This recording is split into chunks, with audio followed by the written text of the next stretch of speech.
Mics are hot. Switching over in 3, 2, 1, action. Hey, good evening, everybody. Do you know who I am? I'll tell you anyway. I'm Mark Mendoza. I am the host of 22 Now on Area 22 Productions. And this is an evening that a lot of people, including myself, have been waiting for a long time. Of course, this man sitting next to me on my right and on your left shows up in the neighborhood and we have severe thunderstorms, flash floods, and who knows what else is going to happen. The creek down the street parted for him to go through it and come to the studio. I really appreciate that. I really appreciate it. All right, without longer and much longer and larger introduction like he gives me on stage. All right, everybody, I want an incredibly warm, hot 22 Now introduction and for Dee Snider. Right here, live too, man. I mean, we haven't had live guests in, that's in a the year thing, and a half, man. We got Dee here sitting for sure. He's not a hologram, okay? Nobody, look, he's not a hologram. You know what? I think this is my first in-studio interview. Yeah, I've done tons online. I haven't done anything in person. Since COVID. Yeah, without a doubt. Easily. COVID put a whole bunch of stop on everything, and it's awful. But it's amazing. You show up, and there's like massive winds and thunderstorms and lightning and what's the other? What's the line? I am the hurricane. Something in oh my. Oh yeah. Lions and tigers and bears, cats and dogs living together. Mass hysteria. You know, it's been. I think you were on the show with me in the fall, wasn't it? Sometime in the fall, or late in the middle of the winter. Right. Yeah, I'm not sure when it was. You did it from home. It was. I think I may have even been in Belize, so it felt like summer.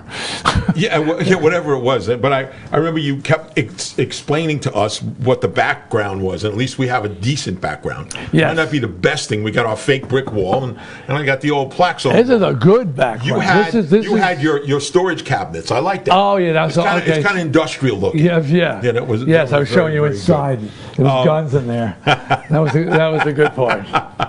That's great. That's great. Great to have you live here. I can't tell you, I haven't seen you in quite some time. I know. And it's just time goes by and we don't talk that much sometimes, and sometimes we do. But I can't believe how little work it was to say, hey man, come on the show with me while you're in New York. You know what? It was okay, I'll do it. Don't you find that sometimes things happen better spontaneously than when you plan them? Yeah, absolutely. Like if you try to plan, like, hey, let's get together for dinner, and it never happens, but you say, hey, are you available tonight? And like, you know what, I am, and sometimes it just happens. But anyway, Mark said, hey, I came to town because I'm rehearsing, I'm doing this show on Friday, first show for me in 2 years. And Mark said, why don't you come into the show? We're like, yeah, why not? Come on 22 Now with me and stuff. And so when you first showed up here, we were discussing, and I said to you, not that we need to know where you are, but it was a very funny part that you were talking about, you weren't going to stay at your father's house. The furniture situation. No, I have stayed at my father's house. You slept in that bed. But not with Suzette. So my parents. It's a great story. My parents said, hey, we want you to stay at the house, and my mom passed away a few years ago. Yeah. So my father's alone, and you stay at the house, we got a room for you. And I always don't want to do that. So finally I agree. Okay, I'll stay at the house. In the room is literally my bedroom set from when I was a child. I mean, it's the last bed I slept in. It's a twin bed, and it's the same damn mattress. And God knows what happened to it after I got done with it, because I know I did some damage on that mattress. And then I'm laying in my bed, and I'm like too big for my own bed, and I'm laying on this twin bed, and I'm trying to get comfortable. Look at the side, and I'm staring at the dresser that I had when I was a child. I mean, it's like I never left. So, and Suzette's like, I'm not sleeping in the twin bed with you. So, you get to a point in life, Mark, where it's a California king or nothing. Right. I need some damn real estate. Yeah, you need some size going on. Yeah, so not at my that is so funny. When I had the same problem growing up until I actually had my mom get rid of it in the third bedroom where I used to live. I was like, I mean, I couldn't fit a 6-year-old in this bed. How do you want me to sleep here? And to think that somehow you managed to get a girl in that bed from time to time. Yeah, and it's happened. You know, and like you're glad to do it. You like crunch together, like this is so awesome. And now you have cut to 50 years later. It's like, don't touch me. I love you, but don't touch me when I'm sleeping. You're sweating. So, actually, that's what Suzette says to me. That's exact words she says to me. Don't touch me. You're sweating. You're sweating. I'm like, I would sleep. How can I sweat? It's 65. It's like a meat locker in the house. So I think her theory is you don't age if the temperature's below, right, you don't age. Into the like low 60s. It keeps you like in while you're sleeping, you're keeps always, your skin tight and everything. Yeah. Yes. Look at this. Don't touch me. Actually, at my mom's house, I mean, you've been there 1,000 times. Yes, I have. And in that room, when she used to say you could sleep in this bed, I would close the door, go to sleep, and anybody who opened the door would slam it into my legs. Blocking the door. Right? That's like you gotta turn the bed. Oh, that's like the hotels in England. Where you're like stories. In the room, and it's so small. The sink, you can actually reach over the sink and pour a glass of water while you're in bed. We get to that Hotel Edward, right? Hotel Edward, so London. many of them. Yeah, oh my so many God. of them. But I remember the first time we walked in there to Hotel Edward, we went into the room, and you hear me laughing, and you came over and you pushed the door open, and I'm like this, touching both walls, right? I'm touching both walls in the room, right? And there was a little tiny sink. A sink, no bathroom. You got there was a shared, for the floor. Yeah. Oh, it was brutal. It was funny. And how did we visit rooms? Oh, we climbed out on the ledge. You walked around the ledge and walk around to the different rooms. And you went to jump on Puma, and it was some stranger. Some stranger in the bed. I was like, hey, they get pushed out the window. So in the middle of the night, I decided we're going to go visit our manager. So what we do, you climb out the window, and you walk around the ledge of the building. It was a fairly wide ledge. And then you go, hey, what's going on? And the windows, and there was no AC, so windows were open. It's summer. Yeah. So I walk around, and I go, stick my hand, and I go, hey, Pooms, what's going on? And this guy just wakes up and goes, wah! And I'm like, oh shit! And I'm like running around the ledge of the building, dive through the window, get back in, and the phone rings. It's Saeed. What was his name? Saeed. This guy. Saeed. He was a great guy. Are you out on the ledge again? Right, you're out on the ledge again. Sorry, Saeed. I thought that was one of our guys. Sorry. Imagine Dee Snider, full hair, everything. Like, hey, what's up? I'm just lucky he didn't go, ah! Like right off the ledge. And all of a sudden we hear. Yes. But so Dee's room was next to me. On the other side was Eddie Ojeda, and all you could do is hear us laughing because we knew Dee was going to do it, but it didn't sound like Pooms. Mark Puma, who was our manager at the time. Not Pooms. It was not Pooms. Some poor guy screams, blood-curdling scream. A scream you could have had it. Scream that you could have had in Strangeland. Yeah, and it wasn't like, oh, wow, Dee Snider. Whoa. No, we weren't famous. This big, weird dude sticking his head in the window right over the bed. Hey, Pooms. It was like a foreign language. Pooms, what's going on? Ah! It's great. I remember me and Eddie just crying, right? Because you could hear everything that's going on through those walls. I mean, there was no... there was no privacy. No, there was not at the Hotel Edward. And Eddie and I are crying, man, banging on the wall, crying. And then Saeed called me and said, do you know Mr. Snider's walking on the ledge again? I said, I know, we're enjoying it. He goes, can you make sure he stays in his room? Yeah, okay, you got it, Saeed, we'll do that. And boy, we were so grateful for that hotel. Oh, it was like home away from home for quite some time. Every time we went there. And we each had our own room. That was a big deal because we were like sharing. Yeah. God, we were like sharing. Like 8 people to a room back then. Yeah, 16 on a tour bus. I mean, so to have your own room, as little as it was. Even though you could touch both walls. Yeah, but it just felt like something. Yeah. we were happening. Yeah, it was. It was great stuff, man. So let's get on to a little bit of business here. Just cover it for everybody because people are asking. What... You're in New York for a specific reason because you have a big show that's coming up. I think this Friday night, right? June 11th? I don't know how big it is, but it's important to. It's an important show. I mean, for me, I think they do have the audience has restrictions, right? How many people they can put in there. Right? Yeah, and that's changed. So just to give a little back it up a little bit. Go ahead. So I recorded a new solo album called Leave a Scar, and it's coming out July 30th.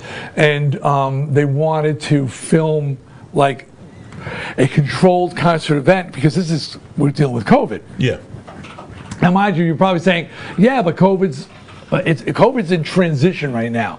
So when we originally planned the idea, COVID was still like full bore, and it was going to be, you can only have a couple hundred people, which just sucked. It was going to be, everybody had to be, either tested or vaccinated, and so we booked this show. Said, okay, and we're going to film it. So that's happening Friday the 11th. What's the place? Stereo Garden. Stereo Garden. But they've been changing the Patchogue Village. The numbers. It's gone up from 200 to 400 to 600, and now I don't even think that they're still doing social distancing, but I don't think they're requiring vaccinations anymore. I don't know what's going on, but it keeps changing. So it's happening on Friday, the 11th, and this is my first show in over 2 years. 2 years. And yeah. But even more so, Mark. I mean, I didn't tell people, but in August of last summer, 2 summers ago, 2019, I called management and I told Danny and Phil Carson and my band. I said, "This is it. I'm done. I'm done." At these shows, I'm not doing any more. And I really meant it. I mean, I really, really, really did. I didn't announce it. I didn't want to be one of those people, but I felt like... Why? I just felt like, honestly... yeah. Well, for starters, I can't lift my arm up past here. Oh, you have that problem too, I've got like, I'm starting to have like problems, and I've already had multiple surgeries, throat, knee, shoulder, and I go, how long am I going to keep doing this until I can't move anymore, So, but I flew my family to it was a show. My last show was with Alice, which was awesome, just spiritually. Sure. A special guest thing. It was a festival, like 27,000 people. I flew my whole family over. My kids introduced me that night. Over? Oh, Switzerland. Okay. And my mom's extended family. It turned me into a town where my mom's family was from, the Shanker family. So there was like 30 Shankers there, and they weren't on genitals. They were actual people. That's SCHENKER. Let's not to be confused with the sign of herpes. The Shanker. Anyway, I really thought, and people say. And I said, I'll put done. I mailed the boots I've been wearing for the last 20 years. Those same black boots, Beetle boots I put on. Sure. I mailed them to one of my biggest fans, Keith, in Canada. I said, he's flown his family all over the world. I said, you know what? I signed him. I said, I'm retiring. And I gave him my shoes. Keith, I need my shoes back. I wonder if he's watching. I don't know what I'm wearing. Keith, if you're watching, come up on the chat. You can have them after I'm really done. But I gave my shoes away. My dancing shoes. So anyway, so here I am doing this show, but I'm seeing you, which is cool.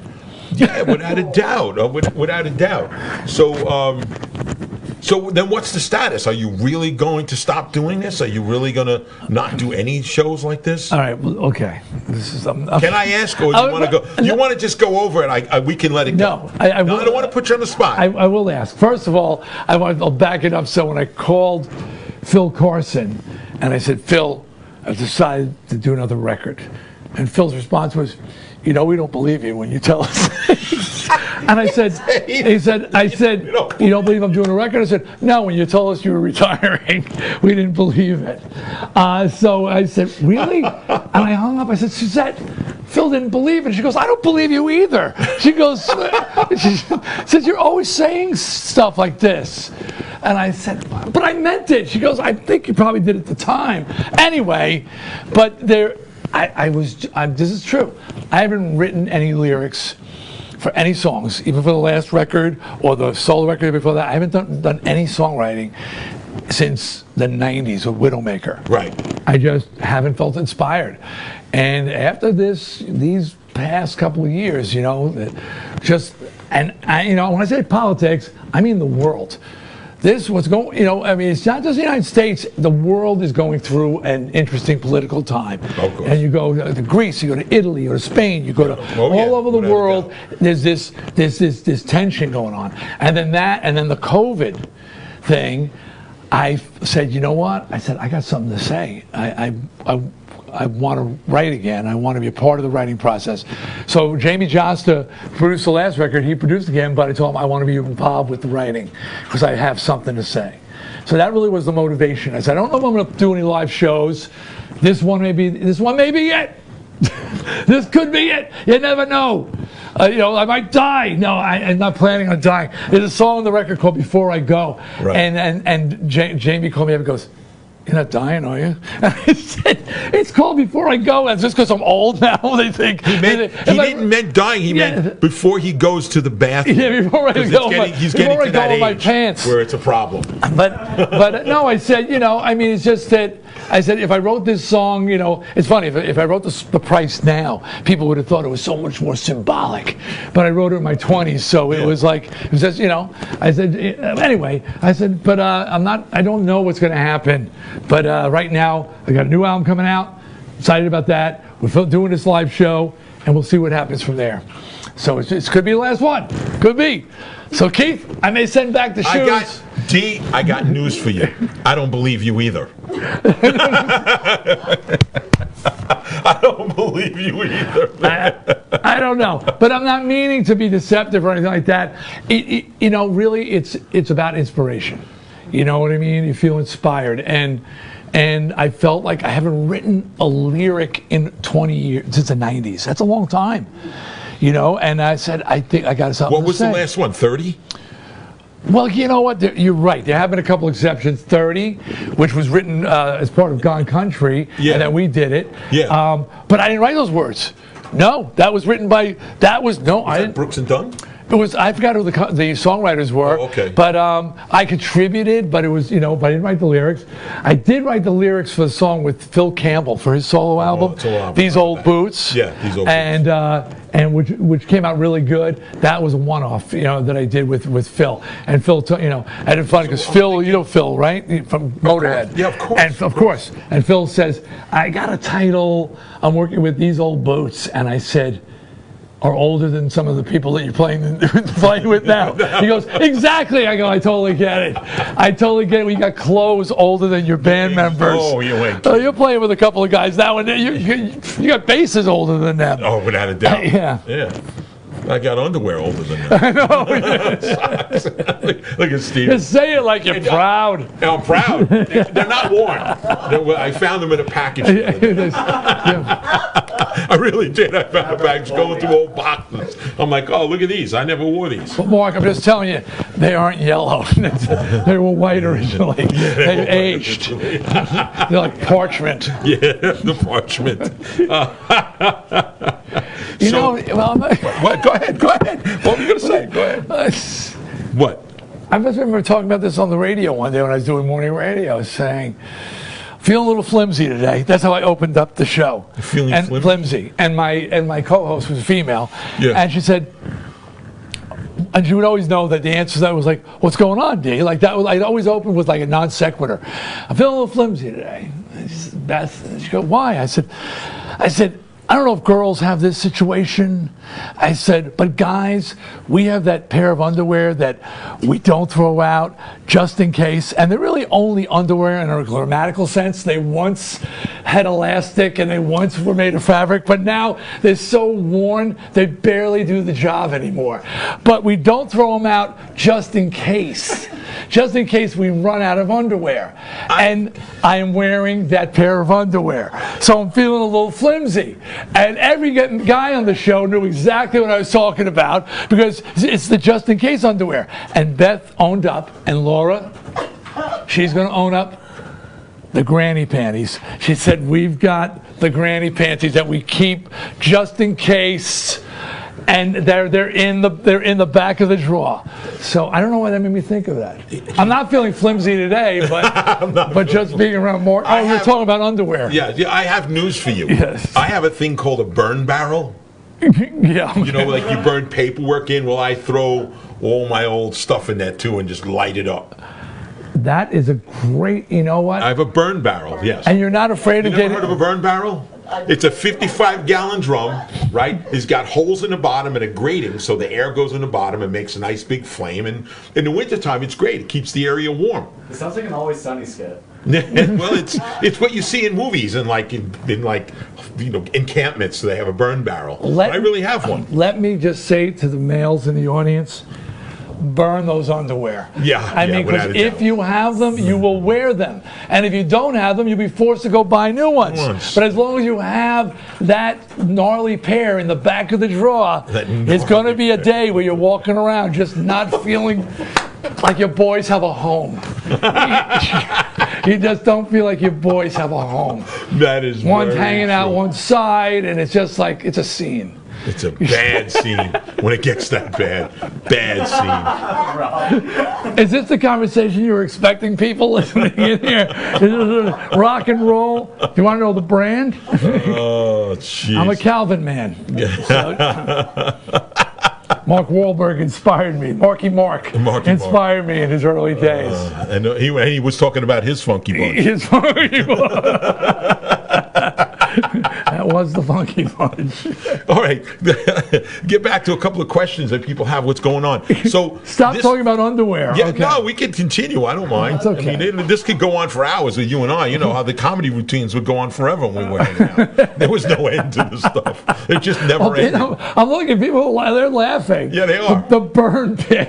I thought somebody said the burn pit. Right. It's a burn barrel. I have a burn barrel, but when certain places, a lot of places in the country where they don't have normal like garbage collection, you can burn all your garbage in a pit in your backyard or somewhere, and they do that. And I mean, I have a burn barrel. I just throw old paperwork and clothing and stuff that I don't want found. That's toxic. You burn Mendoza's clothes. It's got to be toxic. Put a couple of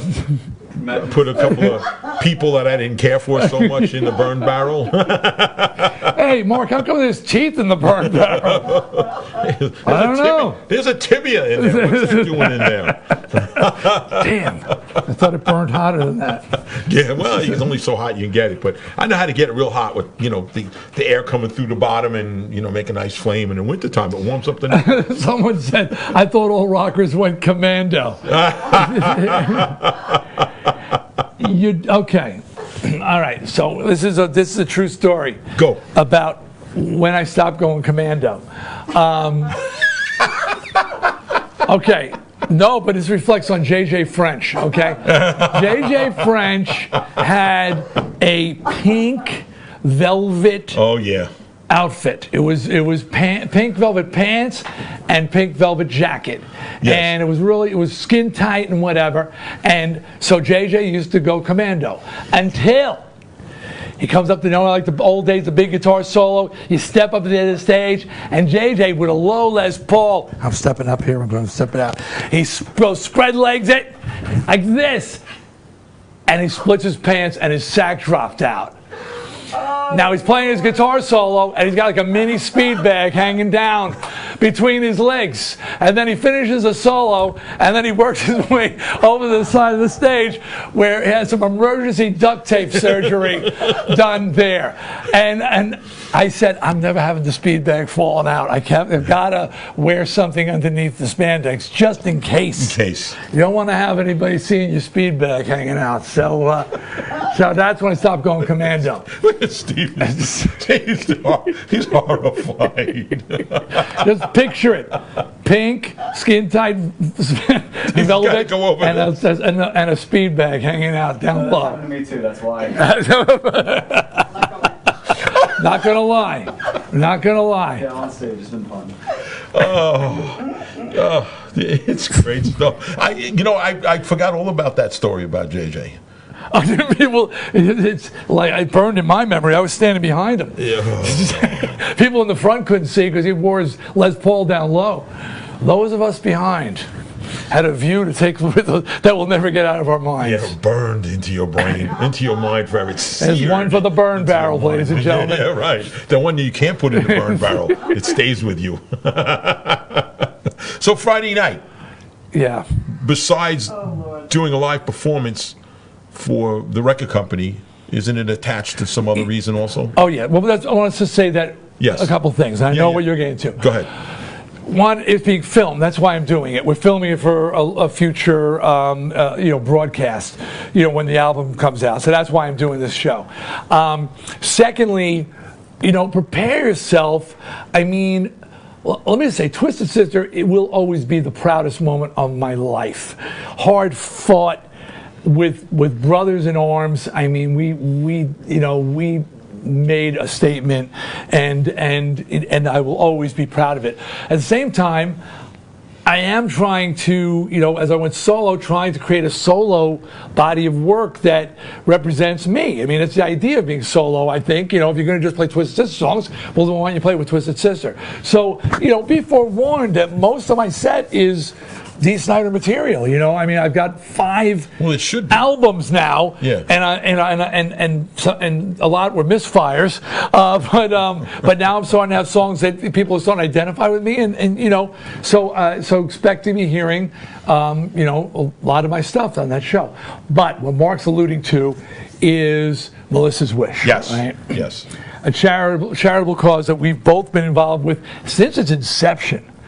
Melissa's Wish is a very, very interesting charity because we actually knew Melissa. Oh, yeah, absolutely. And we rode with Melissa on charity rides, and we know her mother and her father, and they worked with us on March of Dimes rides for years. And then she got cancer and passed, and her parents started a charity in her memory called Melissa's Wish, because Melissa, and I'm getting chills. I always get chilled with this story because it's people, when she was dying, she told her parents that if you do anything in my memory, do it for the families the caregivers. Yeah, the caregivers, and that was a big thing. She said that to me. Yeah. And she fought a hard battle. I mean, she really, for quite a few years, kicked cancer's ass. Yes. Until it got the best of her. And she was in her 20s. She's a young woman. I think it was 32. 32. She Okay. passed. Yeah. Everybody seems like they're in 20s to me. Yeah. Everybody seems like they're teenagers to me. But Melissa Blackford, put up a huge fight and made it known that she didn't want anybody to feel sorry for her.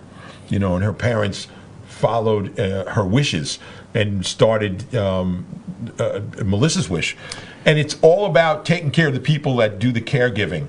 Not only family members, but nurses and things like that are always there day in and day out. And these people need a break from caring for someone because it wears you down.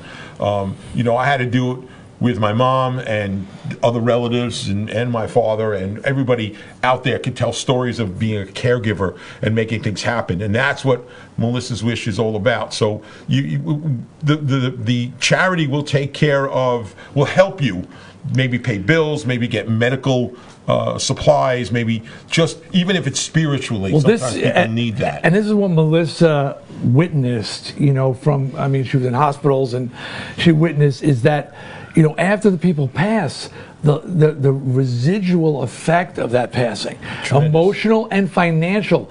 When you have family members who are ill for a long time, some people wind up, selling their homes or refinancing or having to quit their jobs, or they spent so much money and now they've lost this loved one, and they're left with the medical bills and all the responsibilities that go with it. There. So it's something I never even thought about. Yeah. And it'll take someone on their deathbed to see the plight of others, and Bill, who was working with us, was on the committee for first it was for March of Dimes.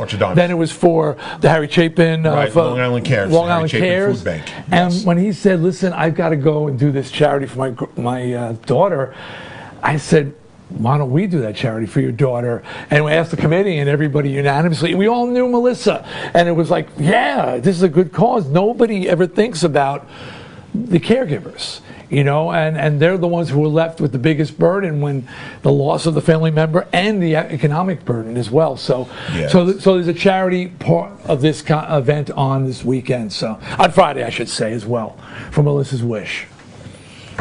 Yeah, it has been for the charity. the Dee Snider's motorcycle run has been a big successful thing going on every year, and because of COVID, we didn't do it last year. Last 2 years. The last 2 years, we couldn't do it, but it was certainly the biggest motorcycle event in the metro area. Yeah, without a doubt, it was. And we did that for 17 years. Yeah, we did. And Mark and I, I saw it up there. Yes. And Mark and I, we were best friends. Mark was the best man at my wedding, and we unfortunately had a falling out when I became a total asshole during Twisted Sister, and I do take full credit.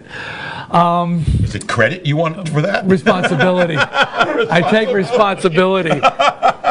And when we try to heal that relationship, the first thing we did together was charity rides.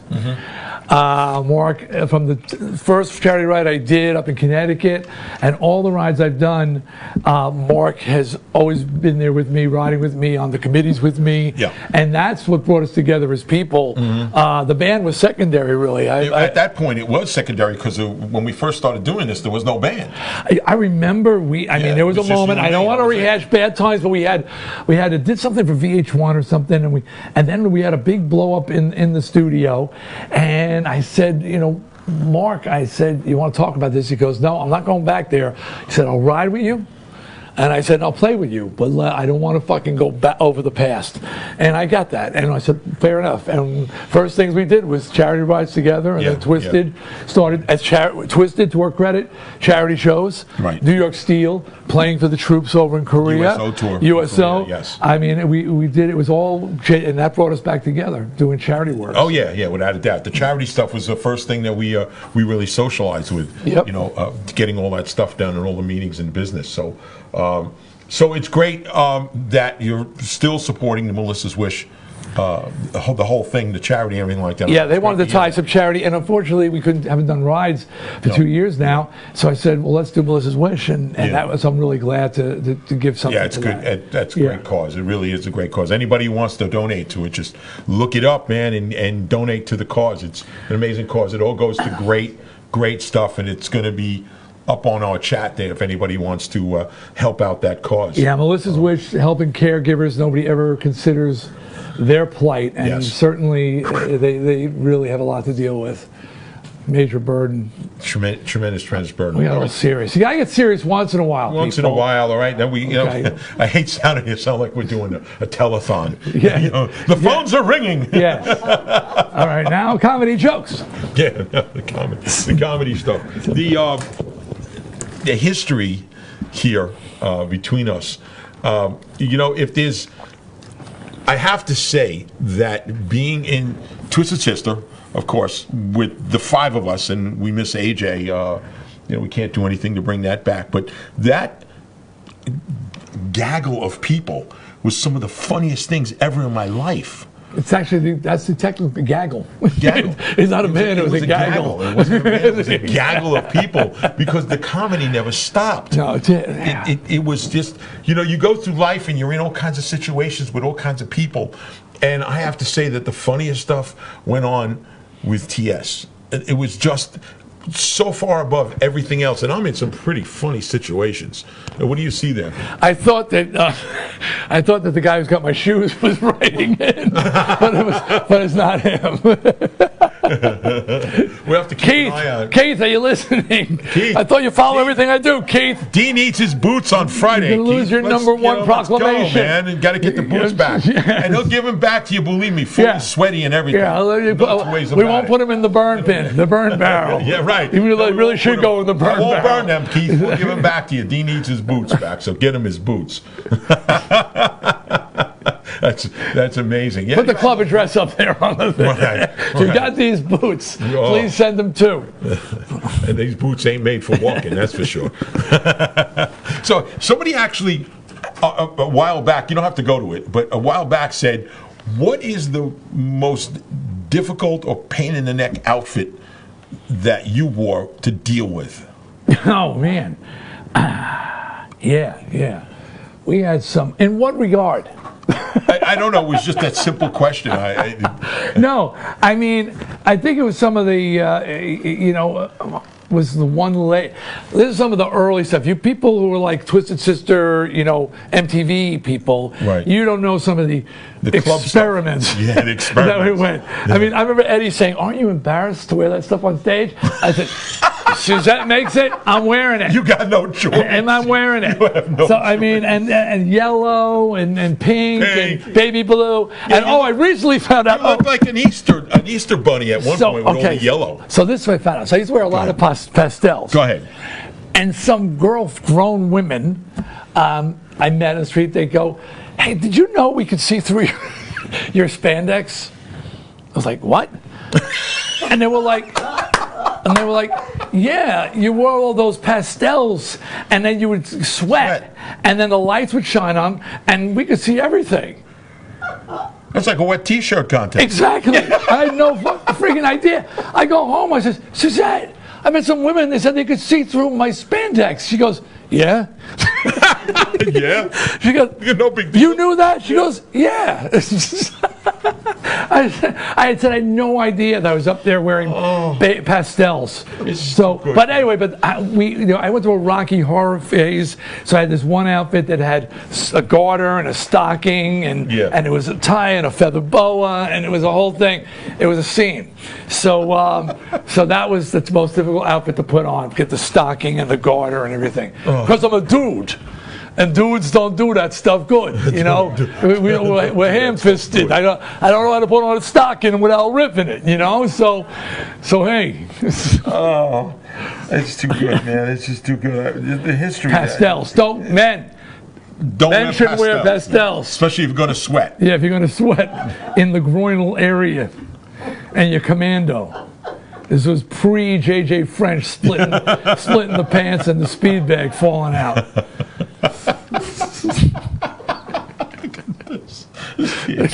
Take it. Oh, yeah. Is Keith there yet? No, he's not there yet. Look at this. Keith's in Canada. And this was last minute. I forgot. Well, we have some Canadian fans watching. I know that for a fact. I'm sure Keith's going to hear, and he's going to go, "Where's the address?" He's going to fly him down to me. And Keith and the whole family are going to come down. So there's a guy here. You see this guy here, James? Dee is a great guy. Many years ago, my wife was in line with him at Starbucks. She told my husband, he told my husband is the big fan of TS. Big fan of TS, and he told her to call me on her cell phone, and he left me a great message. You remember that? Come on, you can't remember that? I remember. I don't want to say, James, it was not the only time I've done that. So because I mean, your wife was lovely, and but I have done it with other people as well.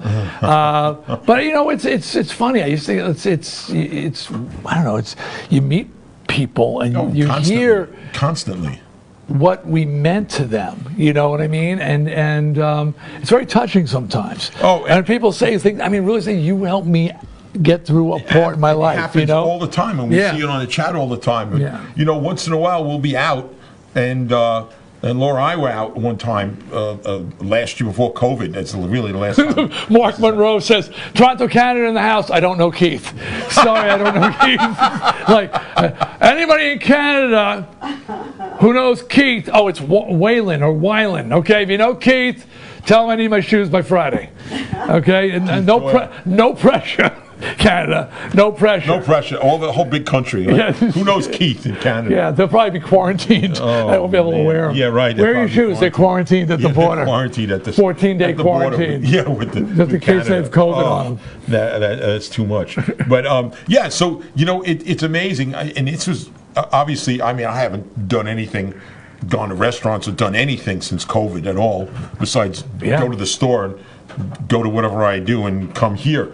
But before COVID, and Francis, this isn't an open line to talk to Laura. Exactly. She's behind the scenes. Exactly. We don't need people who know us saying hello to people who work on the show. On the show. Well, she's actually part owner of the show. She's not just working on it. Well, I'm sorry, Laura. I didn't mean to. I like he's scolding people already on the air. But I was going to say, we were out, right? And Laura sometimes cringes at how I, kid around to bully people. You know, I'm not really doing it for serious. No, never. Never did. So, and anyway, this guy comes up to me and does this story about this is what happened then, blah, blah, blah, blah. And he goes to this like 2-minute dissertation. He goes, you remember? I go, who are you? No, man, I don't. I wanted so badly because he was so enthusiastic, and I said, "You got to do a little bit more here." And I knew you just spoke to me for a couple of minutes, but I don't remember what you're talking about. And you know, and he was disappointed, but I said, "Listen, let me sign something for you and take a picture, and we can go on, right?" Yeah. So wait a minute. Oh wait, Laura. People don't know when you're serious sometimes, though. Your thing, you scare people. I know you love that. I know you love that. No, I don't love it. It's just my personality. It's just my lovely, easy to get along. Well, how did you get Laura to stay? Like stay friendly with me or something? I don't know. I don't know, man. I just don't know. I don't think about it. You know, it's like asking telling a bumblebee you can't fly. It doesn't know it can't fly, right? It just does. Exactly. It just happens. That's what I do. I just do. It's is this your bandmates here? Charlie, you know, drums, Nikki. The people who are playing with me, and yes, who are playing with me now, and people are mentioning their names. Let's tell them to get their own show. Someone asked who was playing in your band. That's why they're answering. Oh! I see. Okay. I see. I say yes. Yeah, I've got a group of guys who one of them, following in the Mark footsteps, actually was Mark's bass tech. Russ Pizzuto, good friend. Russ is a great friend. Bass tech for years. Yeah. And you know, he just went and auditioned. I didn't even know he didn't. For the band. Oh yeah, he told me that. He didn't know it was for your band either. Oh, he told me the whole story. And he found out after he got the audition. He says, "I got to go to." Russell goes, "Hey man, what do you think? I got to go to Connecticut to audition for some band." I'm like, "Well, Russell, you need a band. I mean, you're in a couple. Russell's in every rock band on Long Island. I mean, that's the way you survive these days. Exactly. So I said, "Can it hurt? Invest a couple of dollars in gasoline and some tolls and drive them to Connecticut and audition." And then they called him back for a second one. And then the third one, they said who it was for. And he called me and asked me. I said, "I don't know. Why don't you ask Dee?" He goes, "I just got the audition and got picked for Dee's band." And I said, well, "Dee wasn't there auditioning you?" And he goes, no, I don't even think that Dee knows that I'm in the band. I said, "Well, I'll call him and tell him to fire you." Exactly. But here's the funny thing, because how many years did he work with Twisted as your tech? I don't know. It's got to be 7 or 8 years. Yeah, sure. So when we went overseas, he's not a bass tech by trade. He's a bass player. You know, he's a great bass player, and he just worked with us because he wanted to get the experience of going to Europe and seeing all these monster shows. And it's ironic that it was your band he was auditioning for and didn't even know it. When we went overseas and we'd go do some of these festivals that Twisted headline, people started handing him gear. Put this and on the stage. And he walked on and they started, and he was like, put this on the stage. and he's saying like holding guitar. I'm like in the band. The crew guys all knew him from the Twisted show. Of course, yeah. So, yeah, he told me about that stuff. But yeah, Russell's a great friend, man. He's a great friend, and I was glad that he got the gig. It really was, and he does. I suppose he does a great job because otherwise you would fire him. He does. Well, you know, he's definitely a student of yours. I mean, I don't know, you know, why. And maybe that's why you like your friends with him, because you guys are cut from the same cloth. I mean, he's younger than us. Oh yeah. And you know, he's definitely from, you know, that school of bass playing, real bass playing. Yes, yeah. None of this. When men and amps were amps. Yeah. None of this. Well, I played guitar, but I wasn't good enough, so I decided to play bass. No, you know, people who like played bass, like Mark played bass. Like I want to be a bass player. One of the few bass players I know who wanted to be a bass player. Somebody woke me up in the middle of the night and said, "Mark, play bass." Play bass, and inspired. So he's definitely from the Mendoza school. So it's kind of comfortable playing with someone like that. You know? Yeah, well, I told him, you know, and Russell. I said, don't. Not that he has a habit of, but I said, don't screw this up, man.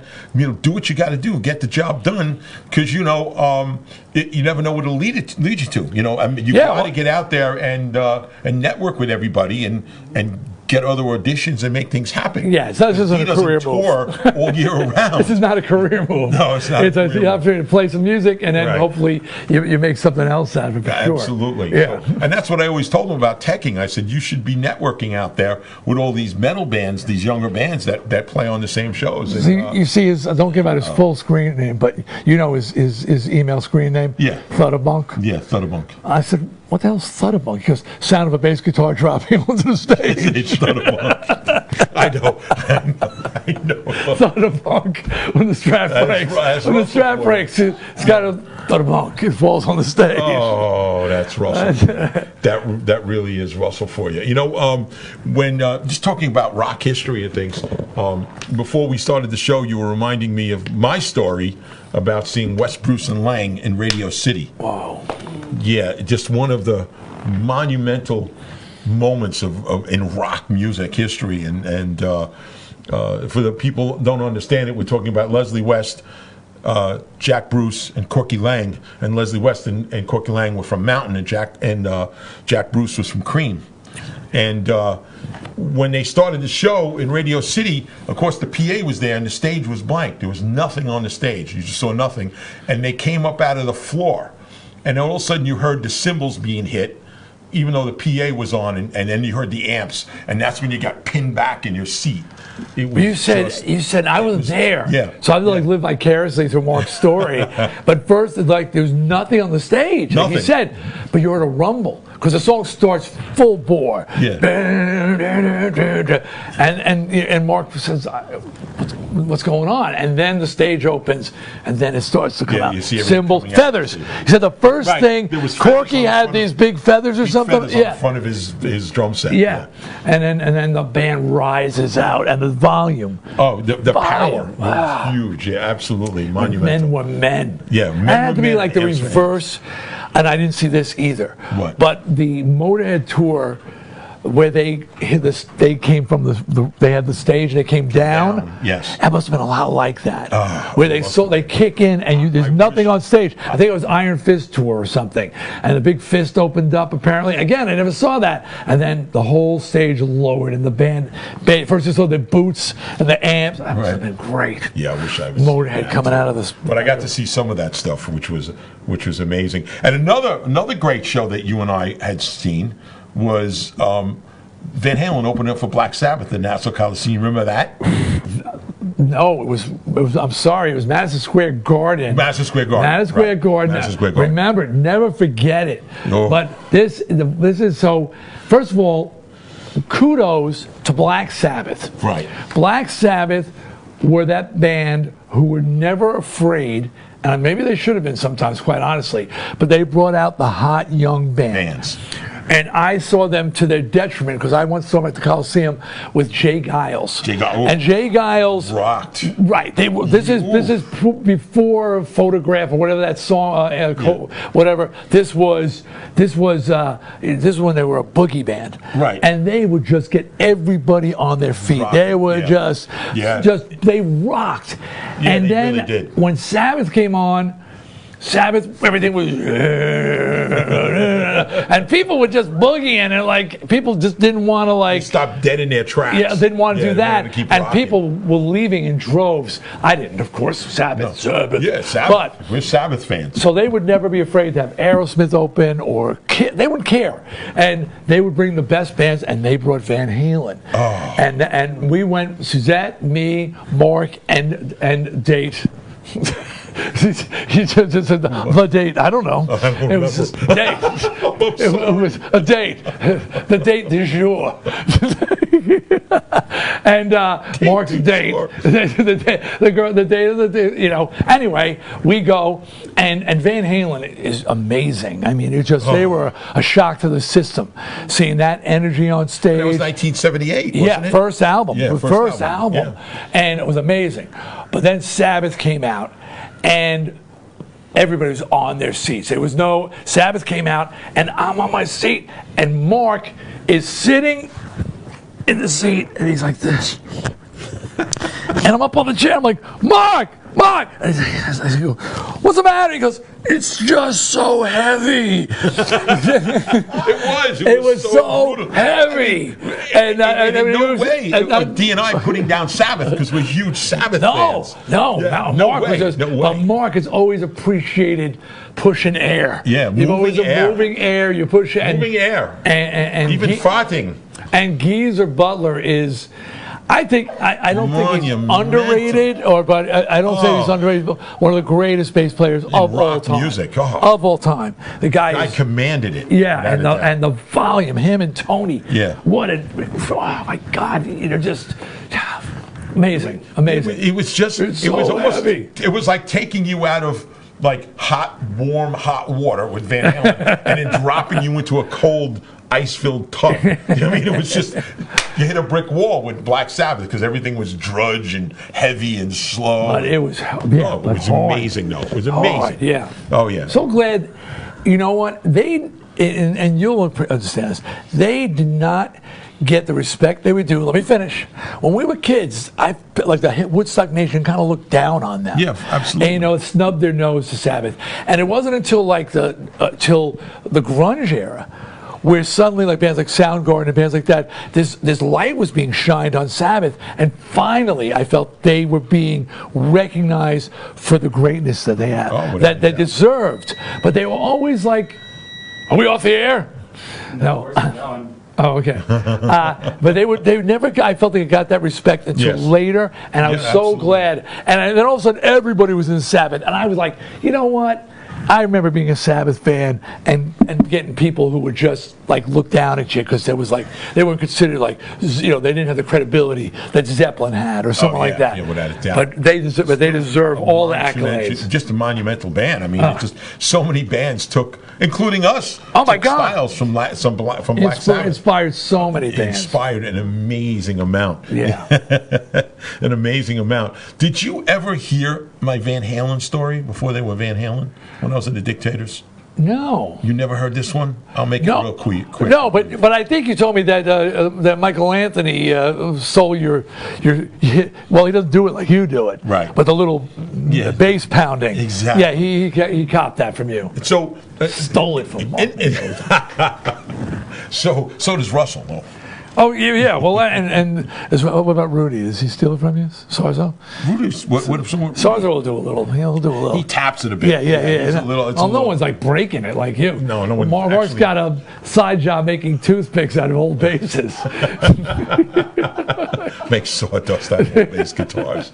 Yeah, I spar with my basses. I don't play them. But real quickly, in 1976, I want to say it was. The Dictators went across the country. It was so funny. I just had Steve Shank on a couple of weeks ago. Oh, geez. Yeah, and it was great. The stories. He's still alive? Oh no, he's doing great. He's doing great. He's a great friend. I'm kidding. But so we end up in L.A. after driving across the country, and we get there a few days early, and we were playing. We already had the Whiskey A Go Go sold out for 4 nights. We get there. It's like a Tuesday night, and the promoter says, "Why don't you guys come down and see?" the club, and we have a local band playing. So we walk in, and I'm blown away. I don't know who's on this stage. I don't know what's going on. But I walk in, and the band is playing the Cactus version of Parchment Farm. Wow. So I walk into that, and I'm like, all right, they're kicking ass on it. And I walk in, and I see, this guitar player that's phenomenal, and the singer's running everywhere, doing an amazing job, and bass and drums are incredible. And then they go into this other thing, and I'm not going to mention what it is yet, and they go into their version of a very big hit song from years before that. And I was like, wow, and I watched a bunch of things, and they took a break, and they went back on, and we had to leave, and we did. I never thought anything of it again, and the band was called Mammoth. That was the original name. Yeah. So, what a great name for a heavy band, actually. Mammoth. So, and you'll remember part of this because you knew one of the characters kind of involved in this. So now it's like the winter of '78. It's like March or so of '78, and me and Billy Kelly are driving. You remember Billy, right? Yeah. Billy Kelly. We're driving to Ann Arbor, Michigan in the middle of winter. Everything's frozen solid in this hot rod Nova. And we get to like outside, 20 minutes outside of Ann Arbor, and we got the station, the rock station, which I had just been on about 6 months before that at an interview with the Dictators. And the DJ goes, it's the morning show, and he's talking about this brand new hot rock band, and he goes, if you can guess the name of this band, you can win their album. So he starts playing it, and I'm like, I've heard this before. Not Parchment Farm, but their song, how the album, there's a sequence of events on the album.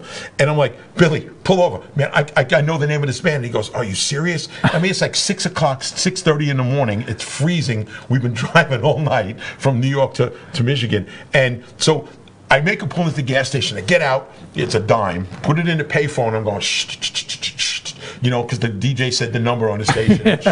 And they pick it up and they go, caller, what's the name of the band? I go, Mammoth. He goes, wrong, click. Like, damn. So we get back in his car. We're driving, right? So 15 minutes later, the morning DJ says, all right, nobody guessed the name of this band. But one guy called up and named the band what they were before they got signed. And if you're listening, caller, call back, because you're the only one who really called. We only had 4 calls because no one had a clue who it is. So I call back and I go, hey, I'm the guy who says Mammoth. And he goes, well, that's what it was. So since we don't have a winner, you're going to be the winner. Do you know where the station is? I said, I do. He goes, when can you be here? And I go, about 5 minutes. Billy, we got to go to the station. Really? I said, come on, we'll go to the radio station. Never been to one before. Let's go. So we drive over to the radio station, buzz me in. I see the DJ. He's looking through the glass. He's live on the air, and he's pointing at me, going, yeah, you know, not realizing that he knows I'm Mark from the Dictators, not realizing that I'm the guy who won the contest. I'm the contest winner. I'm the contest winner. So he says, what are you doing here? I said Mammoth on the phone.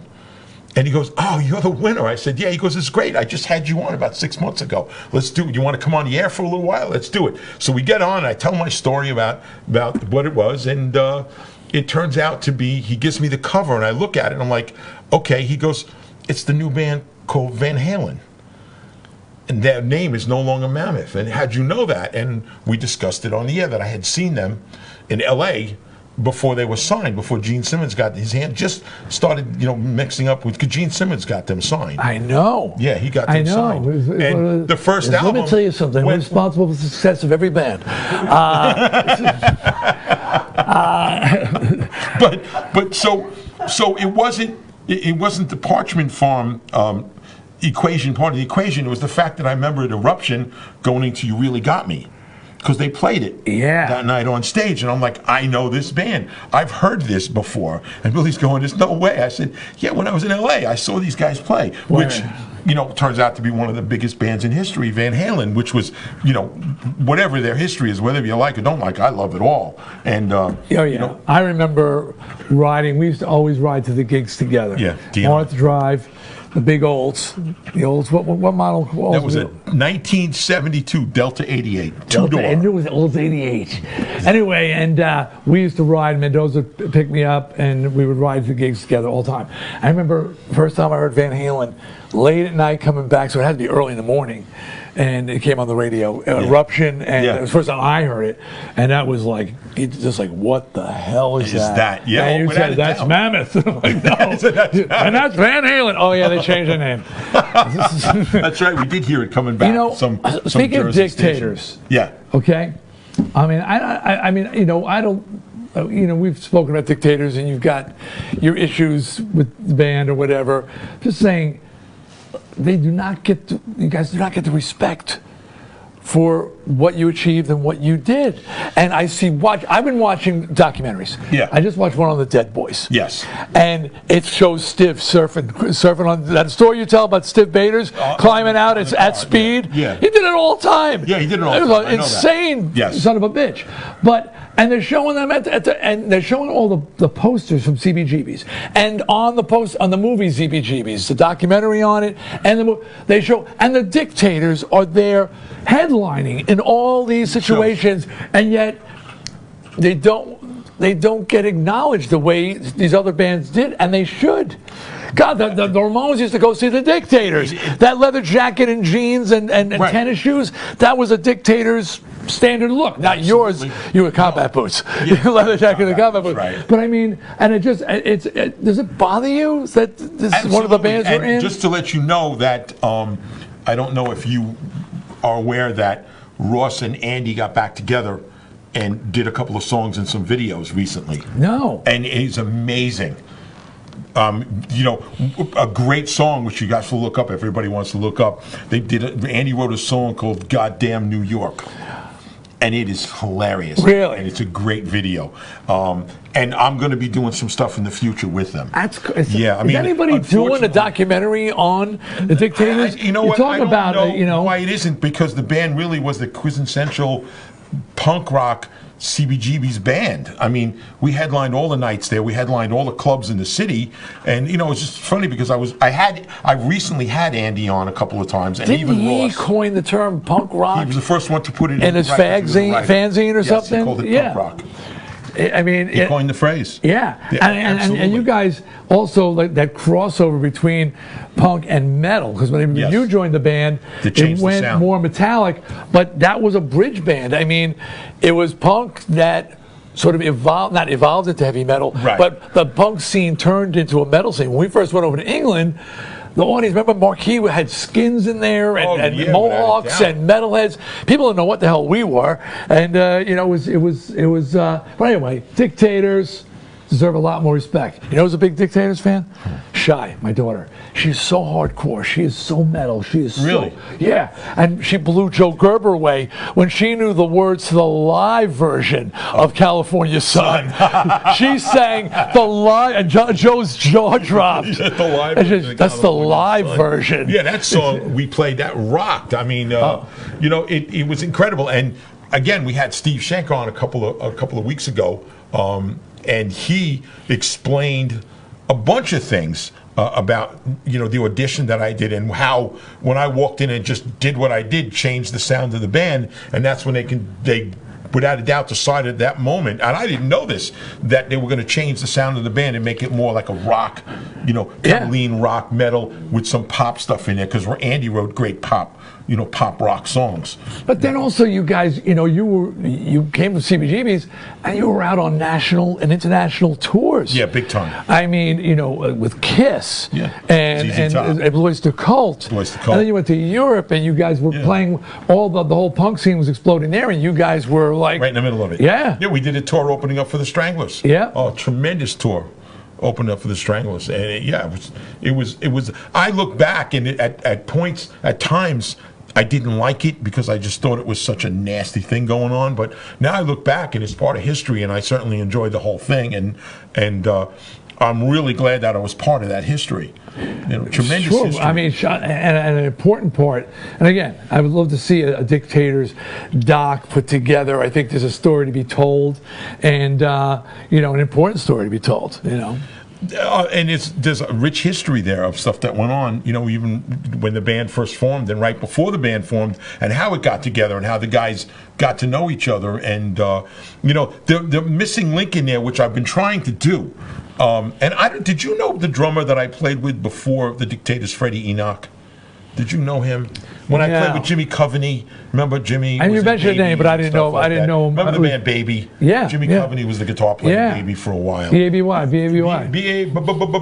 You remember that stuff? Yeah. So anyway, Freddie, for some reason, at some point, we were in a band together, working a club band, and again, I'm not going to go through the whole story because I've done it so many times on this show, but he insisted that I do this audition for this band that I never heard of. And he gave me the album, Go Girl Crazy, and said, there's 10 songs in the album, learn them. He goes, you could probably learn them in an hour.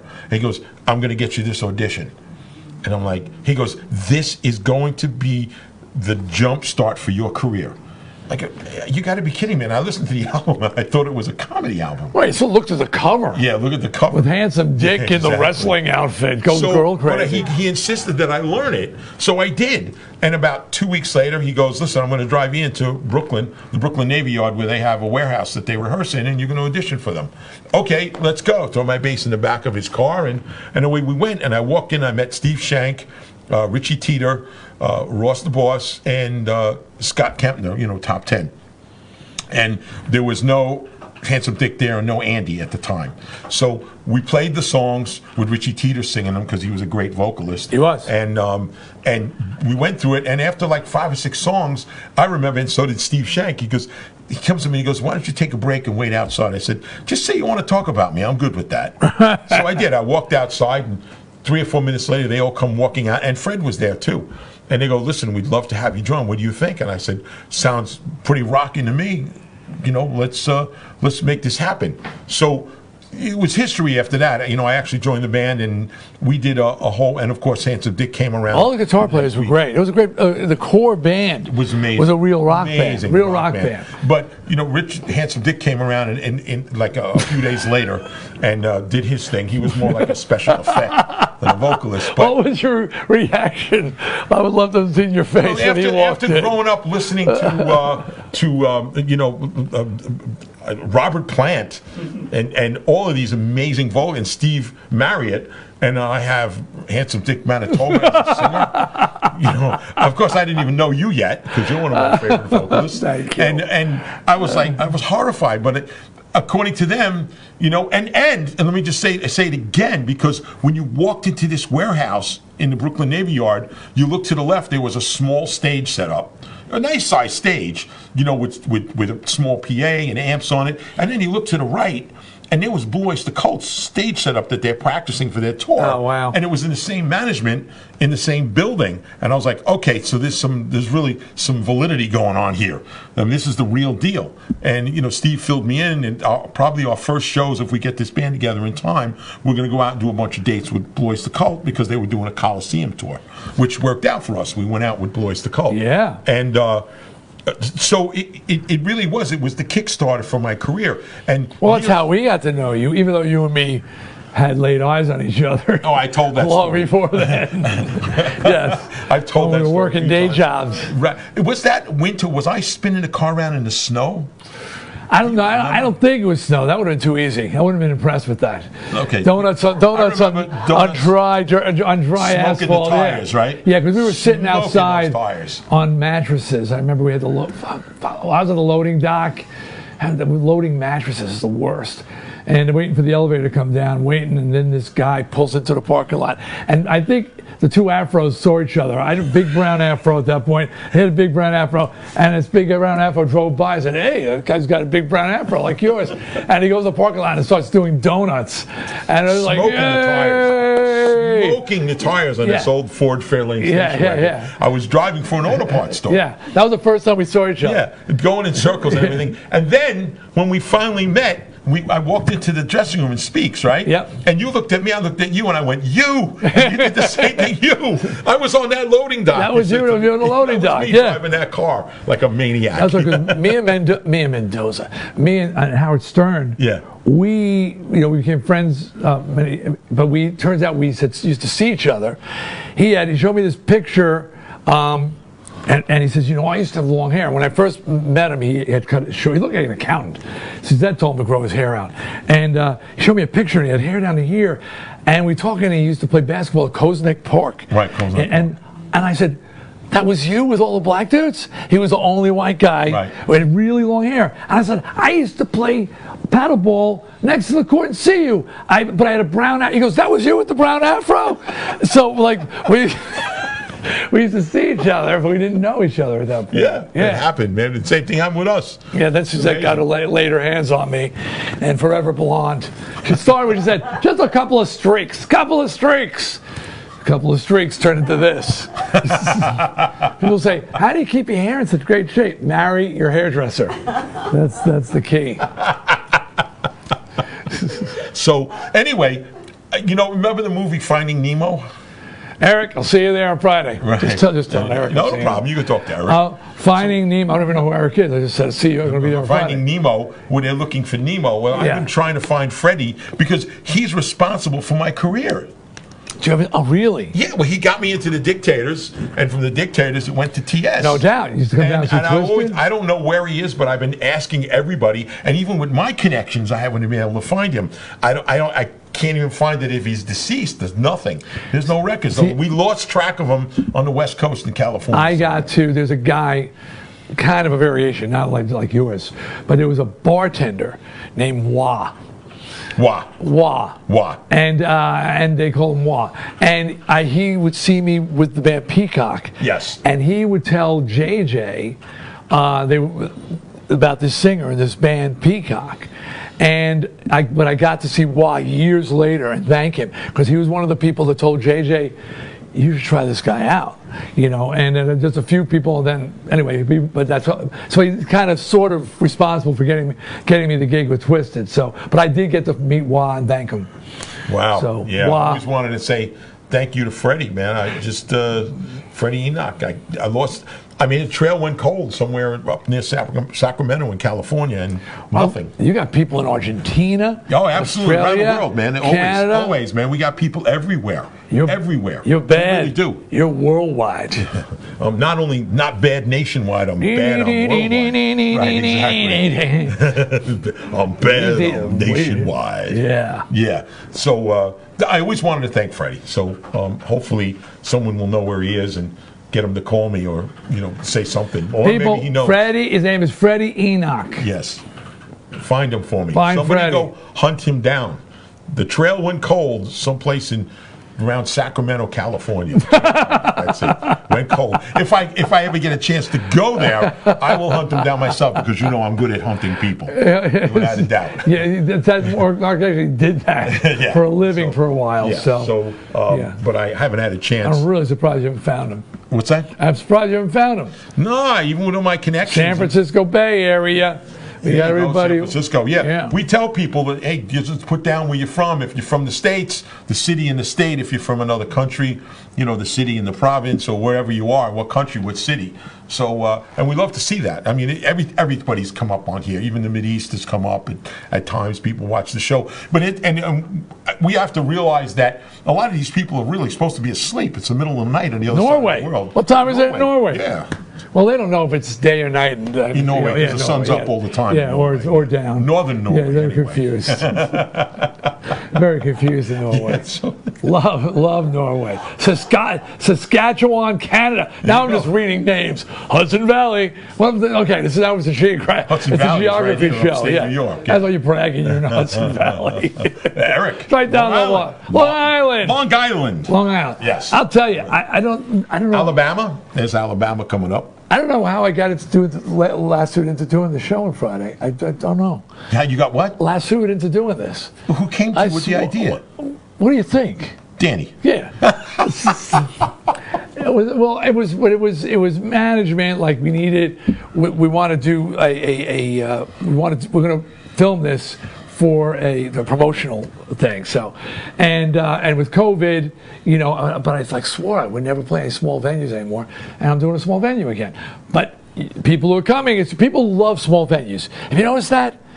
People love the intimacy. And I said, God gave me a head. I look small next to Mendoza, but this is a big melon. Okay, that's for arenas. This is a head made for arenas. Look at the size of this. Okay, look, this is an LP. Look at the size. It's as big as that's 12-inch head at least. Okay, it's meant for arenas. It's scary in a club. You don't want to see like great you don't want that close. You don't want it to be that close to you. You don't want the great and powerful Oz head in your face. It's meant for festivals. It's the head that belongs on the headless horseman. Yes, arenas. So that's. But here I am. And I've told this story real quickly together. You and I were coming back from one of our rides. and I believe we're on 347 out near Hop Hog, right? And we're heading to your house because I think we're going to have a barbecue a little bit between me and you and your family. And we stop at a light, and a carload of people pull up next to us and go, "Yo, Twisted, Dee, Mendoza." So Dee looks over at me, and he's wearing a full face helmet. And he goes to me, kidding around. He goes, "Sometimes I really hate this face." He just said that to me. I've been skiing, and there's nothing sticking out, just my lips. And I was like, "Yo, Dee, really?" Just the lips, and you knew it was me. There's worse things. There's worse things. Oh, absolutely. I'm not knocking it. Your face. Yeah, absolutely. I'm not knocking it. It's our fame. It was just me and Mark having a bros day out on our motorcycles. Yeah, absolutely. Yeah. Absolutely. Well, it can be dangerous on motorcycles, especially. People, when they get excited when they recognize you, and I'm always afraid in their excitement, and they start like coming up with the cars and stuff. Oh, it's happened a whole bunch of times to me. Yeah. Usually when I'm sitting at a light, and someone will come up, and I've got one of my smaller helmets on. "Hey, Mendoza!" And the light turns green, you start to go, and they start to close in on you. Yeah. I remember knocking on this guy's car. "You want to move over a little bit?" Yeah, they're looking at you and going, "Hey, Twisted!" They're like, "Hey, I killed my favorite lead singer." Turned Dee into a hood on him. Yeah. Just burn me in the burn barrel. Yeah, in the burn barrel. Scatter my teeth. And I look in the barrel and go, "Is that Dee?" Just the teeth. Yeah, that's what's left of them. Is that Dee in there? That's what's left of them in there. That's it, And we'll turn that into ashes. I didn't know he had a burn barrel. If it burns hot enough, everything goes. Everything goes. Just little bits of bone. Yeah, just let the ashes. How do we know that? I don't know. I don't either. Just things you learn. I just have a burn barrel. Mark's giving away his autographed burn barrel on next week's show. I actually did, because you gave away a burn barrel? I gave it away. Somebody wanted it, but it was like I had it for a few years, and like it started to rust, and it really started to rust through. And one guy says, "Well, can I have it?" I said, I got another one. I'm drilling some holes in it, going to put another screen in it and make a new burn barrel. And he goes, "Can I have the old one?" I go, "Yeah, sure." He goes, shakes up a silver rattle can. He goes, "Can you sign it for me?" And I did. I signed it, put the TS logo on it, and away it went. I don't know what he did with it, but I gave it away, the burn barrel. Yes. Somebody is asking about Widowmaker. Yes. Well, I'm just saying, so you're still in touch. We have an Instagram chat group. Not Instagram, WhatsApp. WhatsApp. So Mark, the bass player, is in Finland. He lives in Finland. Yeah. And there's Joe Franco and Al Petrelli, and so we just there's nothing. Just we do have a Widowmaker group, little chat group, and we talk from time to time. Usually when somebody dies. Oh, that's awful. We lose another hero. Leslie went. That was a tough one. Leslie. Yeah. Leslie West. That's crushing, man. Our shared. You want to talk about a band that bonds me and Mark? There's a lot of bands, but Mountain is like a mutual love affair with an incredible guitar player, incredible band. Yeah. And then to become friends with Leslie West, to call him a friend. Both of us. I never got to play with him. I always wanted to sing. Get up and sing. Yeah, get up and sing with him, and I never. I would love to have had you done that. We should have invited you out a couple of times. I always wanted to sing like Nantucket Sleigh Ride, do the Felix part and let Leslie do his part. Yeah. But I did get to sing with him on the record. We did one of his solo albums, and he and I did Feeling Good. Yeah. And I don't know if you ever heard it, but I did. It's hard to tell who's Leslie and who's Dee. And Leslie was kind of stunned. I said, "Leslie, I'm a fan. Yeah. I mean, you are besides being a great guitar player, what a blues voice. This fat Jewish guy from Forest Hills. I mean, to have that soulful voice on him. What a blues singer." I said, it wasn't just your guitar playing that spoke to me, but your singing. You know, I mean, my God, yeah. It So I'm singing on the tribute record, and they have a tribute record, and I'm doing Theme for Imaginary Western, which I always wanted to sing, and that's Felix Pappalardi. Yes, it is. But that's a beautiful, his voice, he had a great singing voice. Great voice. And then Leslie, I'm doing not Never in My Life, I'm doing, Never in My Life. Yeah, Never in My Life. I could see you which I get that. a chance to do the Leslie, imitation. Yeah. I always pictured you singing Never in My Life and Don't Look Around. Wow. The Would songs love are to.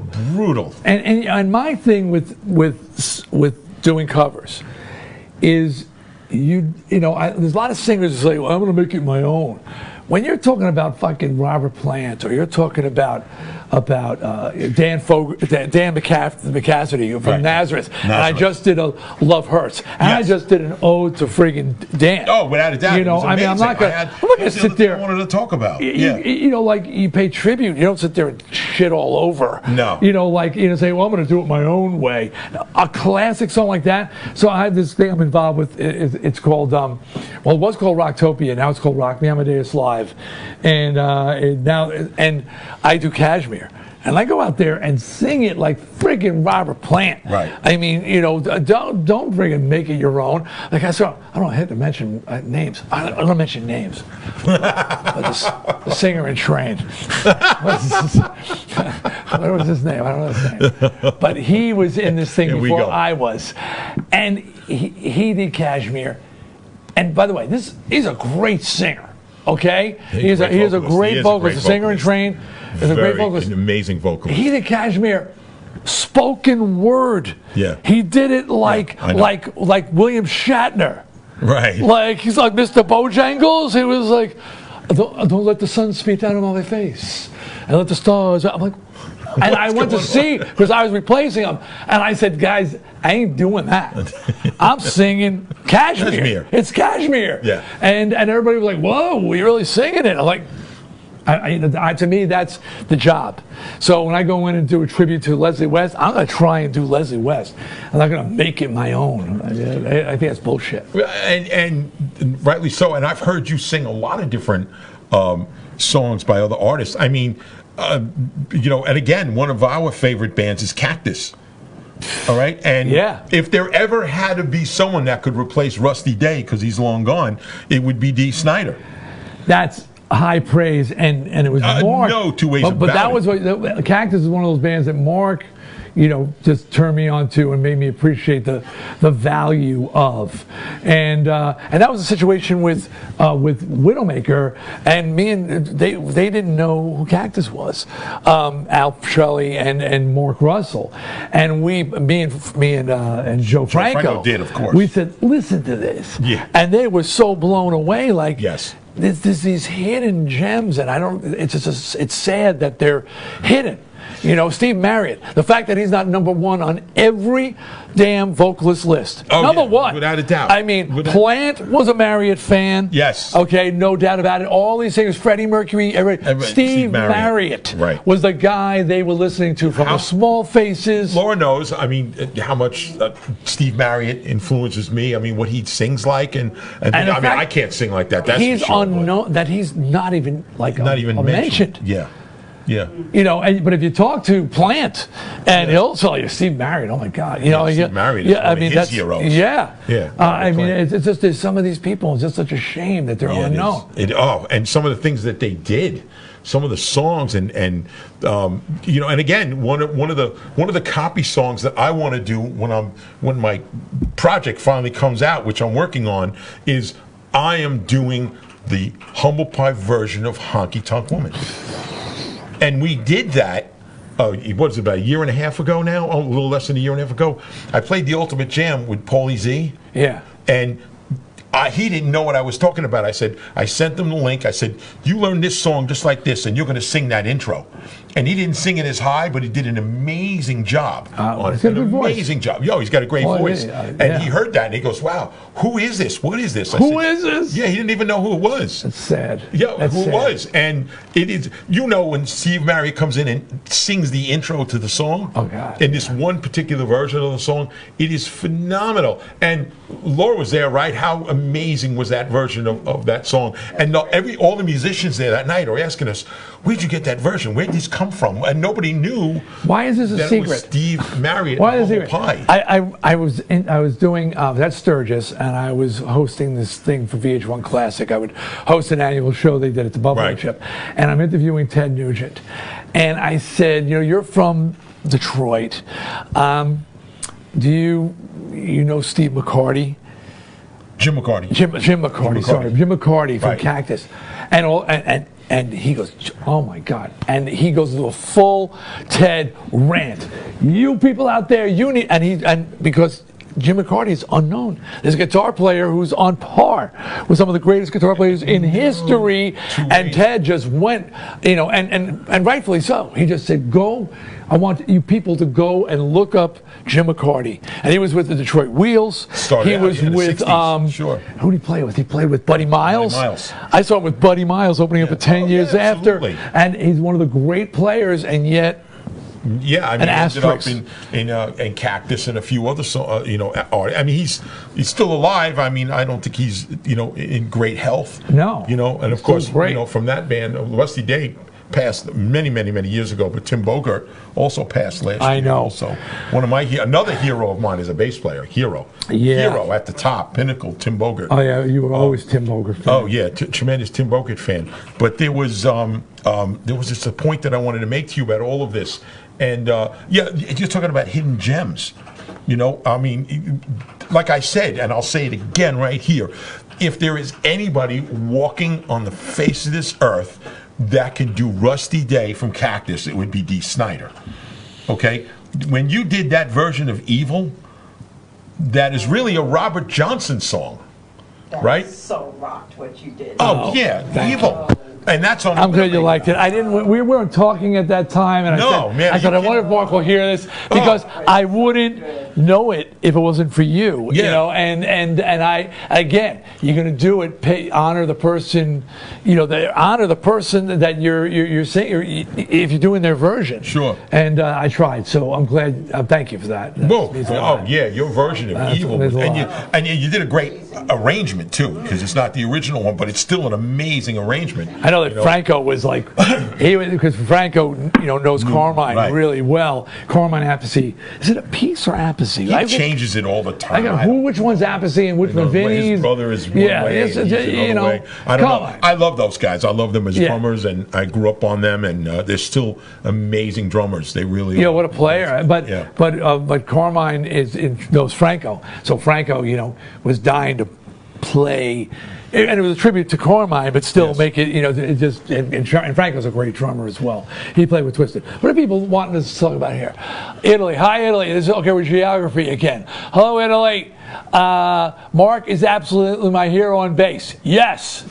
Your biggest influence on bass. Is that Robert Plant or Randy Plant? Randy Plant. But Randy, you want to talk about underrated. Bass players, and I hate using that phrase, underrated. But you know what?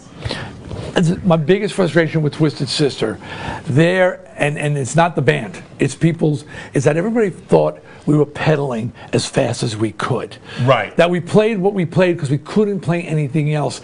And not knowing that I'm a classically trained countertenor and I could pretty much sing anything. And Eddie's an amazing studio player. I remember Leslie West said, I carry 2 picks in my wallet, Eddie Van Halen's and Eddie Ocheda's. And that's what Leslie said to me. Yeah, absolutely. Mendoza can play anything. Billy Sheehan saw him doing his thing, playing, and you stunned Billy Sheehan. He was like, I didn't know you could play like that. And there's this assumption that we like straight ahead, ballsy rock and roll, so you can't do anything else? No, if we wanted to be a prog band, we'd be a freaking prog band. AJ could play anything. JJ's blues guitar playing, accomplished blues guitar player. Yes. Okay? And yet there's assumption, it was a sister doing the pedaling as fast as you could. No, we're not regarded as real musicians because we played straight ahead rock and roll like we did. Before COVID, of course, I was in a few bands. I played in a country band sometimes, believe it or not, and sang lead. I imitated Trace Atkins with the big voice. I know Trace. Yes, I imitated him. I sang a bunch of Trace songs. I'm going to give you a Traceism from Celebrity Apprentice, and you'll like this. Go ahead. and you'll do it in the Trace voice, and it'll be much better. So I'm not telling you to do it in Trace, but I'm saying take this with you. So we were planning our thing with Trace, and Trace was a minimalist. He didn't want the least work possible was his motto. He goes, D. I go, Trace, are you sure you want to do it? He goes, D, never run when you can walk. Never walk when you can stand. Never stand when you can sit. And never sit when you can lay down. Great line. But he said it like Trace, low and slow and never. And he was serious. Yeah. I think he may have been laying down at the time. He may have been laying down. He was laying back in a Trace lounge. Yeah, and for those who don't remember, Trace, he's decided we had to do an event and sell meatballs and open it. He said, I'm not going to open it to the public. He didn't let anybody in the store. Really? He just had the people who brought, like they call the mules that brought in big checks. Right. So he said, you don't make any money off that anyway. Just keep the doors closed. So we just locked it, wouldn't let anybody in on the public. And the show was so pissed off. But we wound up winning because we brought in the people with the money. Yeah, people with the money. That's the way to do it. Trace. Laura, the people with the money. It's just, that's it. No offense. No offense to the common man, but Trace Atkins didn't want your business. But getting back to musicianship in TS, I can't tell you. Even Laura's witnessed it. I go out and play with one of the bands that I play with, and even a jazz band I was playing stand-up bass with, and people are like, "You're who?" It's like, really? Right. You can do this? And obviously you're really good at it, right? And my drummer that you made fun of one night, remember he got upset at one of our rides, Gene? Yeah. There he goes. He wouldn't come back and play. The usual. But he would say to me, he goes, you have to play jazz. You walk better walking on a bass than any jazz player I know. And really? I love it, but I never really played it before until him, and then started doing it. And it was, you put your own style to it. I'm not light touched, and that's what really what does it. And I do all the little tricks in between everything. But people constantly come up and go, I can't believe, like with the last show I did, which was February a year ago, which was with the Ultimate Jam in New York City, and between everything we did, I had all these guys coming up to me like Jakey Lee's bass player and everything, like, holy crap, I never knew you played like that. We did the BBA version of Superstitions. Oh yeah. Oh man, and it rocked, and it was riffs in it, and it was all kinds of great stuff. And I had the Canada brothers playing with me, on drums and guitar, and it was phenomenal. I'm talking about that Rocktopia show that I was involved in. Rocktopia show. In the show, and they had Robin Zander in there for a while. They had the guy from Train. Sorry, I don't remember your name, but the guy from Train. And then I came in, and people, and when first song I had to sing was Stairway to Heaven. Yeah. And when I came out on stage, and it was this was an orchestra and everything was on Broadway, and I started singing Plant-esque, in a lyrical, soft, melodic voice. Right. Mark, you could hear the audience gasp. Right. I think they expect me to get out there and go, there's a lady who's sure all that glitters is gold. I'm like, what did you find? And then after the show, every night they'd be, you had side stage on, and they go, I didn't know you could sing. Yeah. I didn't know. I said, what have I been doing for the last 40 years? Oh, well, that's Twisted Sister. I didn't know you could really sing. No, but how many years? Hey, lady! Right. Hey, lady! Turn to Jerry Lewis version of Stairway to Heaven. There's a lady who's sure. Joe Gerber's crying right now, laughing right now. But yeah, I mean, and I would say it to people when I did interviews about producing TS. They would ask me what the guys are like to work with, and I said all of them easy. Everybody. I said, AJ was probably the easiest because he'd play everything once and it was perfect. Yeah. But all the guys are great, and they say, what's Dee like in the studio? I said he's amazing. He's an amazing vocalist. Not just because you're sitting here. I said it's cinch to work with. Came in, knew his parts, did what he had to do. Usually did everything 2 or 3 times. And then you just paste together the parts, and they were all great. I mean, it was very, very.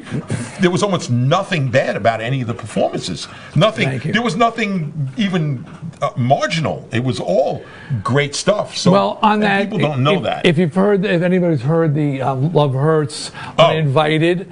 Tell us the story behind that. How did that come about? What was So the story? this was Rocktopia became now Rock Me Amadeus Live. And Yes. it's a mashup of classical and rock, and with opera singers and Broadway singers, and I'm the resident rock star, So Tony Bruno's the music director on that. Tony, very talented. It's amazing what he did. But they were demoing this song idea for Love Hurts Uninvited, and Tony said, "Can you just put down a quick reference vocal?" So I said, yeah, sure. And I was in the studio, and I cut 2 songs from my new record, and these are metal songs. I mean, these are, you talk about moving air. Mm-hmm. I move air. And I'm screaming my lungs out for 3 hours, and after I'm done, I said, oh, listen, I got to put down this vocal for Love Hurts. And if you hear it, it is true to the Dan McCafferty Nazareth version. No two ways about it. I did that. Doubt it. I did that. Doubt it's true. I did 2 takes as a reference, and after 3 hours of screaming, and then sent it to Tony, and Tony said, "This is good enough for the master," and that's the vocal I did in 2 takes. So, I mean, it's not a showing off thing, but thank you for acknowledging, that we can play and we can sing and we can do, and we can dance. And we can dance if we want to. No, don't be so stunned if you see us doing something completely different than you expect from us. And don't be so shocked that we're capable of. I mean, in Rocktopia, in one moment of the show, there was this mashup of an opera song called Conte Patiro. Conte Patiro, very famous. Yes. And it was mixed with Cashmere. Yes. So I was on stage singing Cashmere, and then these 2 opera singers would come out, and they would do Conte Patiro, and then it would go back and forth 3-4 times, back and forth between Cashmere and Conte Patiro, and the 4th time, I stepped between the opera singers, and I started singing full opera voice. Really? The place would go nuts. Wow. Nobody, literally on their feet every night, and we'd end together, the 3 of us going, holding the last note, and everybody's going, what the but just because I sang it with Twisted Sister and I do it again, no regrets. That's what we loved. But we're capable of doing other things. And no, I don't like singing opera. But can I sing it? If I have to, in a pinch, I did. You know what I mean? Yeah. So that's how did we get there? Where you at? Where we get? We got completely off track now. No, but that's a great story. So the actual. So sing something right now. Shut up, Kathy. That's so demanding. Shut up, Kathy. So it's a new video song. Is there a real storyboard behind the video for that? The 2 girls, the 2 females in the song singing opposite you? Well, yeah, it was supposed to be this lost love kind of thing. But each of us they were singing an Alanis Morissette song called Uninvited. Yes. So each of us are singing. And by the way, after I finish the show on Friday, I go right into rehearsals with Rock Me Amadeus Live, because this is part of a theatrical production with acting and everything. And that medley's in there. So I've got to go rehearse with them, and I'm doing Cashmere, and we're filming that on a Monday as a teaser. Wow. So yeah. Man, that's some great stuff. Wow. So anyway, but yeah, it's great singers, and I'll tell you, that's I love challenges, and working with Rocktopia and Rock Me Amadeus Live, it's all these great singers from Broadway and from opera, and so you get in the ring. And I remember, so there's this girl, Chloe Lowry. Chloe sings with Trans-Siberian Orchestra. Yes. People know her from there. Amazing singer. So I'm being put in the show. You don't go through rehearse the whole show when you put in a show. They just rehearse your parts during the day, and then you're plugged into the show. And they were already doing Rock Me Out. They were doing Rocktopia on Broadway, and so I was replacing the guy from Train. So I have to sing Stairway. That's my first song. And before I sing Stairway, unbeknownst to me, Chloe Lowry is singing Alone by heart. She sings Alone better than Ann Wilson. Ooh, and I don't speak lightly. Yeah. She is just, I'm standing outside the stage, and I got to go on after this girl, and people are literally being carried out in body bags because she is just destroying people. It's so amazing. So now they're playing the intro to my song, and she just blew the place up. You know, like it is the old Jerry Lee Lewis burned the piano. Right. So she burned the piano, and now I got to go follow that. And so I had a long intro, and before I go on stage, so I walk around the side of the stage, and I say, "Hey, Chloe, fuck you," and then I walk back. Did you know her? No, I never met her before. And I walk back and I go out and sing Stairway. Oh, man. And then I come, so after the show, there's a knock on my dressing room door. And it's Chloe. She's like, Dee, what happened? I'm sorry. I said, oh no, that was a compliment. I said, that's the highest compliment I could possibly give. Like, you made my life difficult. And to me, it's like Twisted went out there. Right. It's like, you can be friends with people off stage, but we're out to destroy. Yeah, we did. We're out to make everybody. As I say, we played the Super Bowl every night. Every night, and make everybody's job difficult. And we made if you had to go on after us, hey, well, fine. That's your. If you decided to do it. Yeah. That was But to me, that's the job. Right. Everybody. So and then by the end of my run with Rocktopia, everybody was saying "fuck you" to each other after a good performance. Opera singers walking over. Hey, fuck you. I'm like, oh, thank you. I gave it my all. But you get opera singers. But that's a New York sign of appreciation. It is a New York sign of appreciation. We love you. Yeah, we love you. Fuck you. Yeah, exactly. Hey, Mark, fuck you. Exactly. Oh, man, it is great. But yeah, I mean, when I saw the Amadeus thing that you had done, the video, it was, we watched it, and it was like, wow, this is different and amazing. Yeah, you definitely pulled it off and did, gave it its due without a doubt, man. I mean, you didn't even have to say it. It's like a tribute. To the original. I mean, you did it. And thanks. Blew away the original. Oh, that's really. Yeah. I'm just, blessed that I made some sound choices as far as my voice goes, and that I could still sing. People are amazed that I could still sing, and I say, how is that? But I think it's just been lifestyle choices that I didn't do drugs, and I didn't drink, and I didn't smoke, and and all those things, and is allowed. I mean, because you look, there are some singers who still great. I mean, Paul Rogers. It's amazing. Holy crap! Yeah, right? Still amazing. It's just what a great singer, and they're out there. And they say opera singers don't really hit their stride until their 30s, 40s, 50s, and they're still out there, crushing it. So I'm still able to sing, and so thank God for that. Oof, without a doubt. Is it really 8:45? Yes, it is. How'd that happen? Did we start? We started at 7 p.m. Oh God! I thought we started at 6 for some reason. No, it's still a long time. We won't keep you out too much later. All right. Yeah, I've always have to check my phone and see if the Suzette is calling me. Is she calling you? No, the Suzette has not called. She's been on Staten Island. There was, and we don't have to go through it, but it was a hard time in our lives when AJ passed away, and we had to go to his wake, and of course the funeral. But the day of his wake, we actually went to your father-in-law's house, and as much as Dee is a great performer and gets on stage and rocks the house, especially when TS is playing these monster festivals, you're a great storyteller. You're like a stand-up comedian who embellishes upon real life. And that story about your father-in-law and getting into his house, and the neighbor coming by said, yeah, you just need to press the start button. It was that whole thing with the walker and the plastic bag, and it went on for like 20 minutes, and the rest of us, me and JJ and Eddie, are crying watching this. Crying. And the thing is, it's weird. I mean, we were emotionally really distraught, but sometimes in those moments of sadness, you'll find people at funerals and wakes laughing together. But it's a release. It's not disrespectful. No, it's not that. But sometimes just when you're feeling, that sadness, you find. I remember. Oh my God, I'm gonna tell a story. But when my brother-in-law was murdered, and my wife's brother Vincent, I remember was shot, and we had to. Me and Bill, his brother, had to go and identify the body.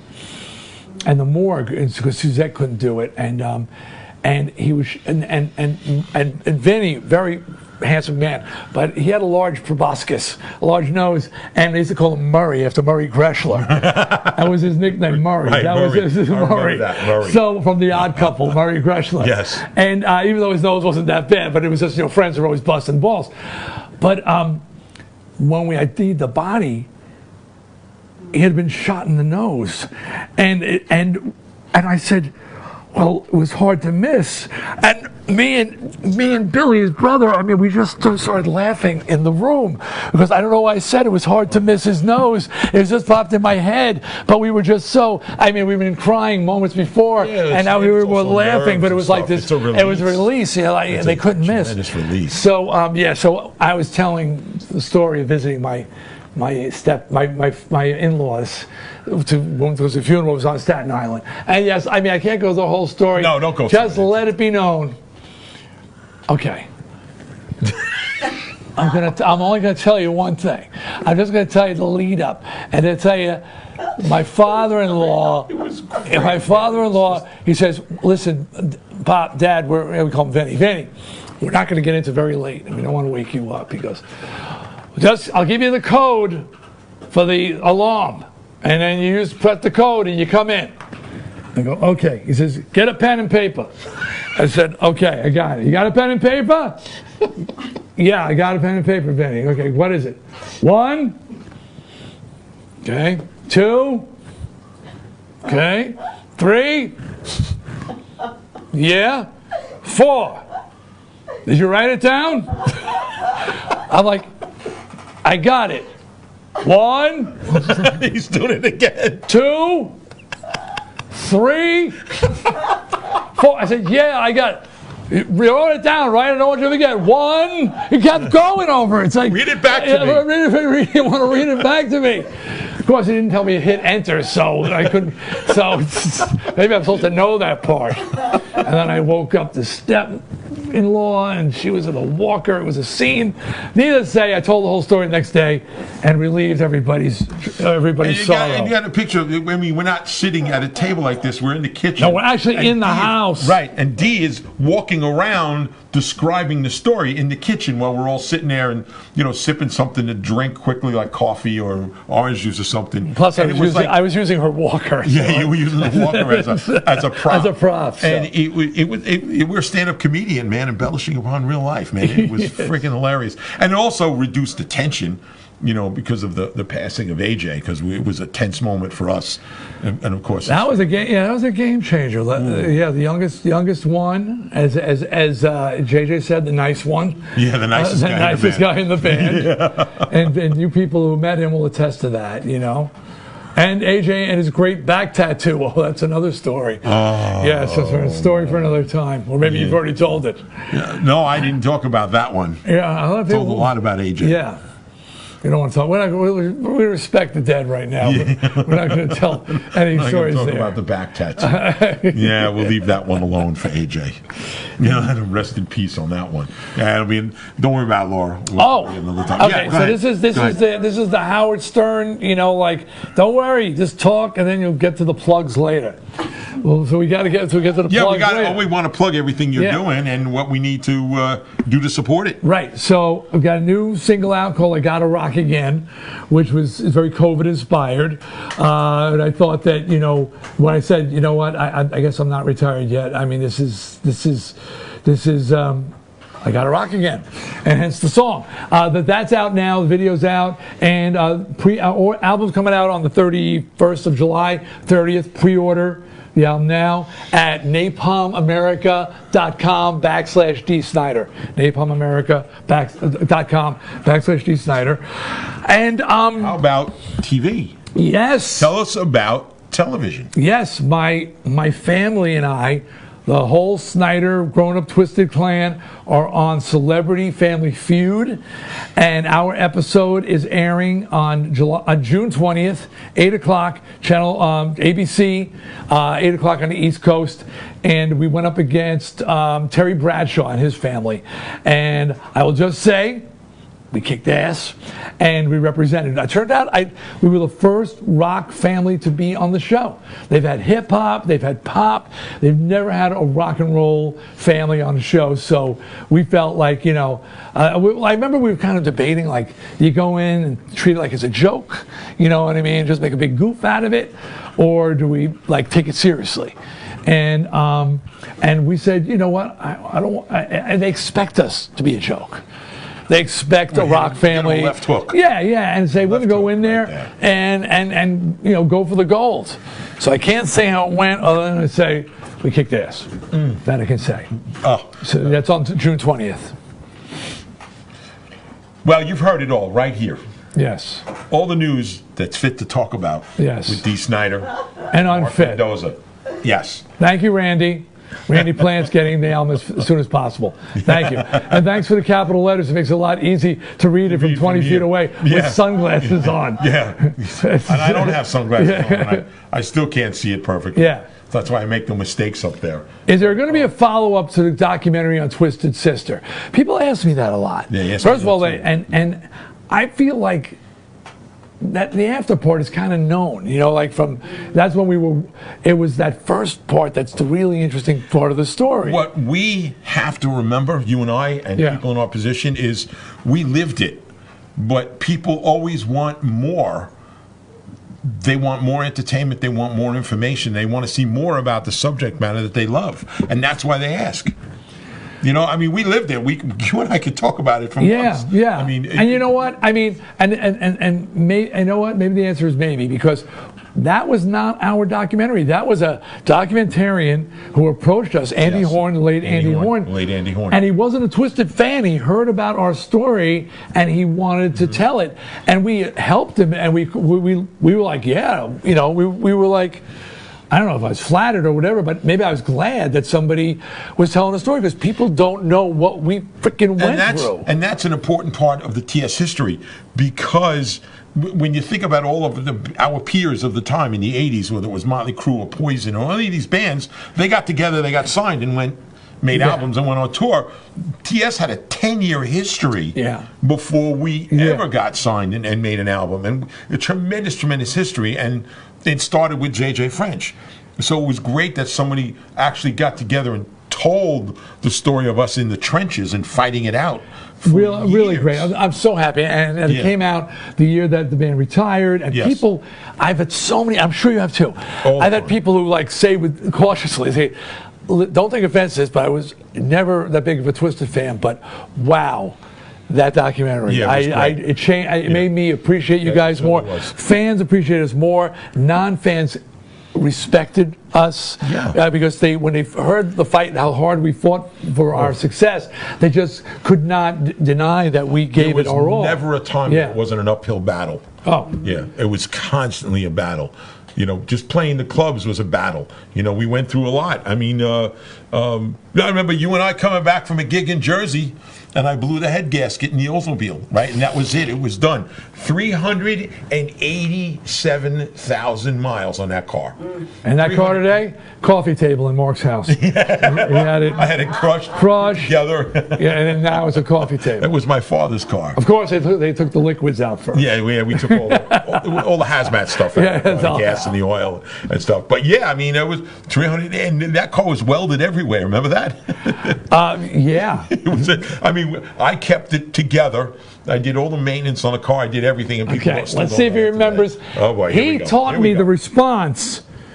Go ahead. And he taught me the response, and I'll be disappointed if you don't remember. Oh boy. When someone says, you're driving a 72, was it 72? So what year was it? It was a 72 Oldsmobile 88. Okay. Two-door. Yeah. So the doors were like 6 foot long. Okay, with 300,000 miles on it. And someone says, what kind of car do you drive? What's the response? A bomber. Yes! I win the prize. Bomber. It's not even a car. A bomber. It's a bomber. It's a bomber. And that was. It's a bomber. It's like today's hoop. It was a bomber. That was Billy. Wasn't Billy? Is it? Bomber. A bomber. What are you driving? Bomber. Because you always had nice cars, but you weren't going to take the nice cars to gigs. You had the bomber. So I had the bomber. Because people fuck your shit up at gigs. Oh yeah, without a doubt. Fuck your shit up at gigs. But yeah, it was. My father passed away the same week I joined Twisted Sister, and the car was too big for my mom to drive, so so we bought her a smaller car, a smaller Oldsmobile, and she goes, "You can have your father's car," and it was in mint condition. It had like 34,000 miles on it. You know, we put the STP in every month, change the oil every 3,000 miles. Without a doubt. Yeah, and yeah, I kept it running, and it rotted out. And you know, my bass guitar came through the trunk, the driver's side, when I made that turn in the snow and it gripped. We hit dry pavement. It came right through. And Dee goes, "Your bass guitar is laying in the middle of the street." We had to go back and get it. I remember on my bachelor party when you ripped the bumper off some Pinto that was trying to merge onto the highway, and they were just merging right into you. You go, "I'm not moving," and the hooked their bumper and ripped it out like all. We're on the way to his bachelor party. And they're running right next to you, and they're trying to get you to stop. And Mark says, "Bomber, let's just drive in and let's keep driving." And nothing happened to my car. Actually, some rust fell off from this. Some rust flakes. I don't know. Steven, is there someone calling you? No, we have a backup battery thing for our surge protector. Okay, good enough then. So because of the storm, it's going off. Okay, gotcha. Oh, but Suzette's calling me. Oh, is she? Oh. What does she want? Hey, Suzette. Yeah. I'm on Mark Mendoza's show live. You're on speakerphone. Say hi to Mark. Hey, Marky. Suzette, Susie Q. Say hi to the listening audience, Suzette. We've been talking about you. Say hi. Hi, audience. Where are you right now? Well, you're on the radio, Dee. You're live on TV. Yeah, but this is Mark's show. This is like, you're part. People are thrilled. Suzette checked in. 45 years. I was talking about the pastel clothes you made me, and I found out you could see through them, and I didn't know that. And you said, "Yeah, of course, you can see through them." That was the bonus. That was the bonus. It was the boner. You're welcome. You're welcome. All right, where are you? He's got it off speakerphone now, man. Oh, okay. You want to come get me? Okay, I'll text you the address. She'll text the address, okay, and she'll show up picking up Dee. All right, we're live. Okay, I love you. We're live. It's great. I've never had this before. Everybody's saying hello. Saying hi, yeah. Okay. So that's a legend. Yeah, absolutely. 45 years, geez. Costumes, makeup, the Bone logo. Yeah. That was her design. She did that in 5 minutes. That's right. And that is exactly the one she did in 5 minutes. That's everywhere. And she still complains JJ never gave her a dime. Right here. Yeah, that was. I just said, just do it. I said, I'm looking for, just give me a rough sketch so I could show the art department. And she picked up a pen and a piece of typing paper. She was drinking her morning coffee, and she just goes, morning coffee. And in 5 minutes, she goes, something like this. And I go, that's the idea. And I give it into the art department. Cut to, we come back from Europe, and it's everywhere. Everywhere. They just took her drawing and just put it on the album, put it on the T-shirts, put it on everything. So to this day, that's 5-minute sketch. Yes. And she's still pissed off that we never paid her for it.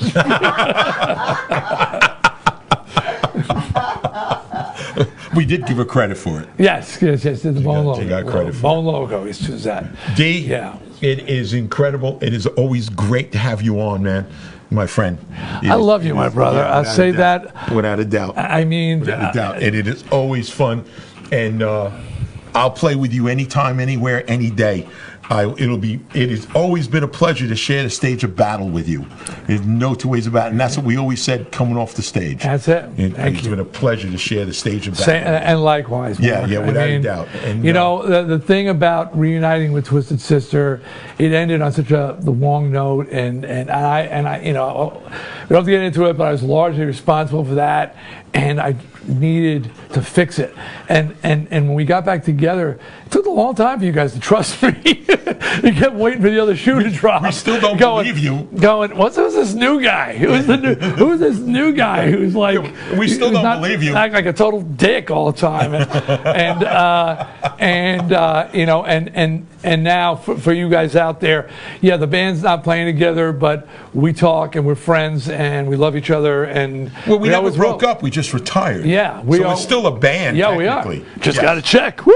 Yeah, without a doubt, just got another check. Still getting paid, and that was good.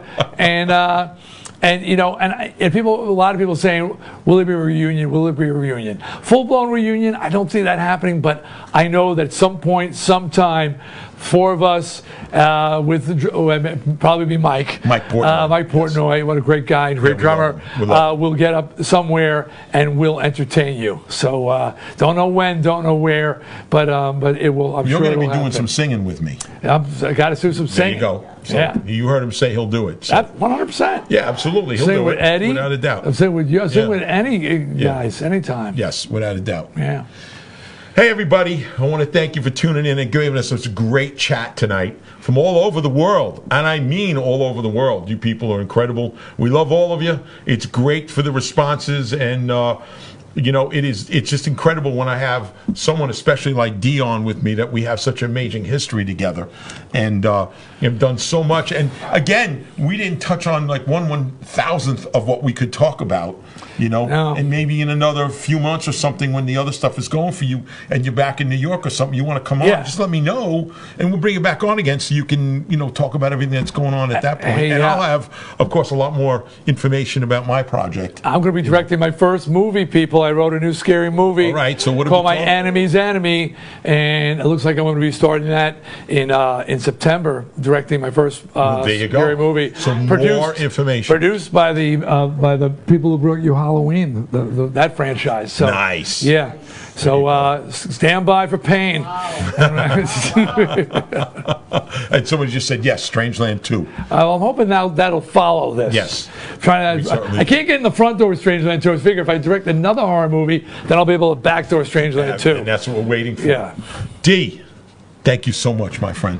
We had a great time, man. We really did. Guys. And you're always welcome. Always welcome. Always welcome. Everybody, thank you for tuning in tonight. I am, of course, Mark Mendoza. This, of course, is definitely in the flesh. Dee Snider, all right? There's no hologram, and there's no Memorex going on here. No Zoom. No Zoom. It's the real deal. We want to thank you so much for tuning in tonight to 22 Now on Area 22 Productions. We are here every Tuesday. Next Tuesday, we got some great entertainment. Everybody's got to tune in, right? I got Randy Jackson performing live here with me. Oh, wow. I'm playing with him. That's great. Next week, and Randy Jackson do a bunch of songs, talk a bunch, and entertain everybody. So everybody, what do you got here?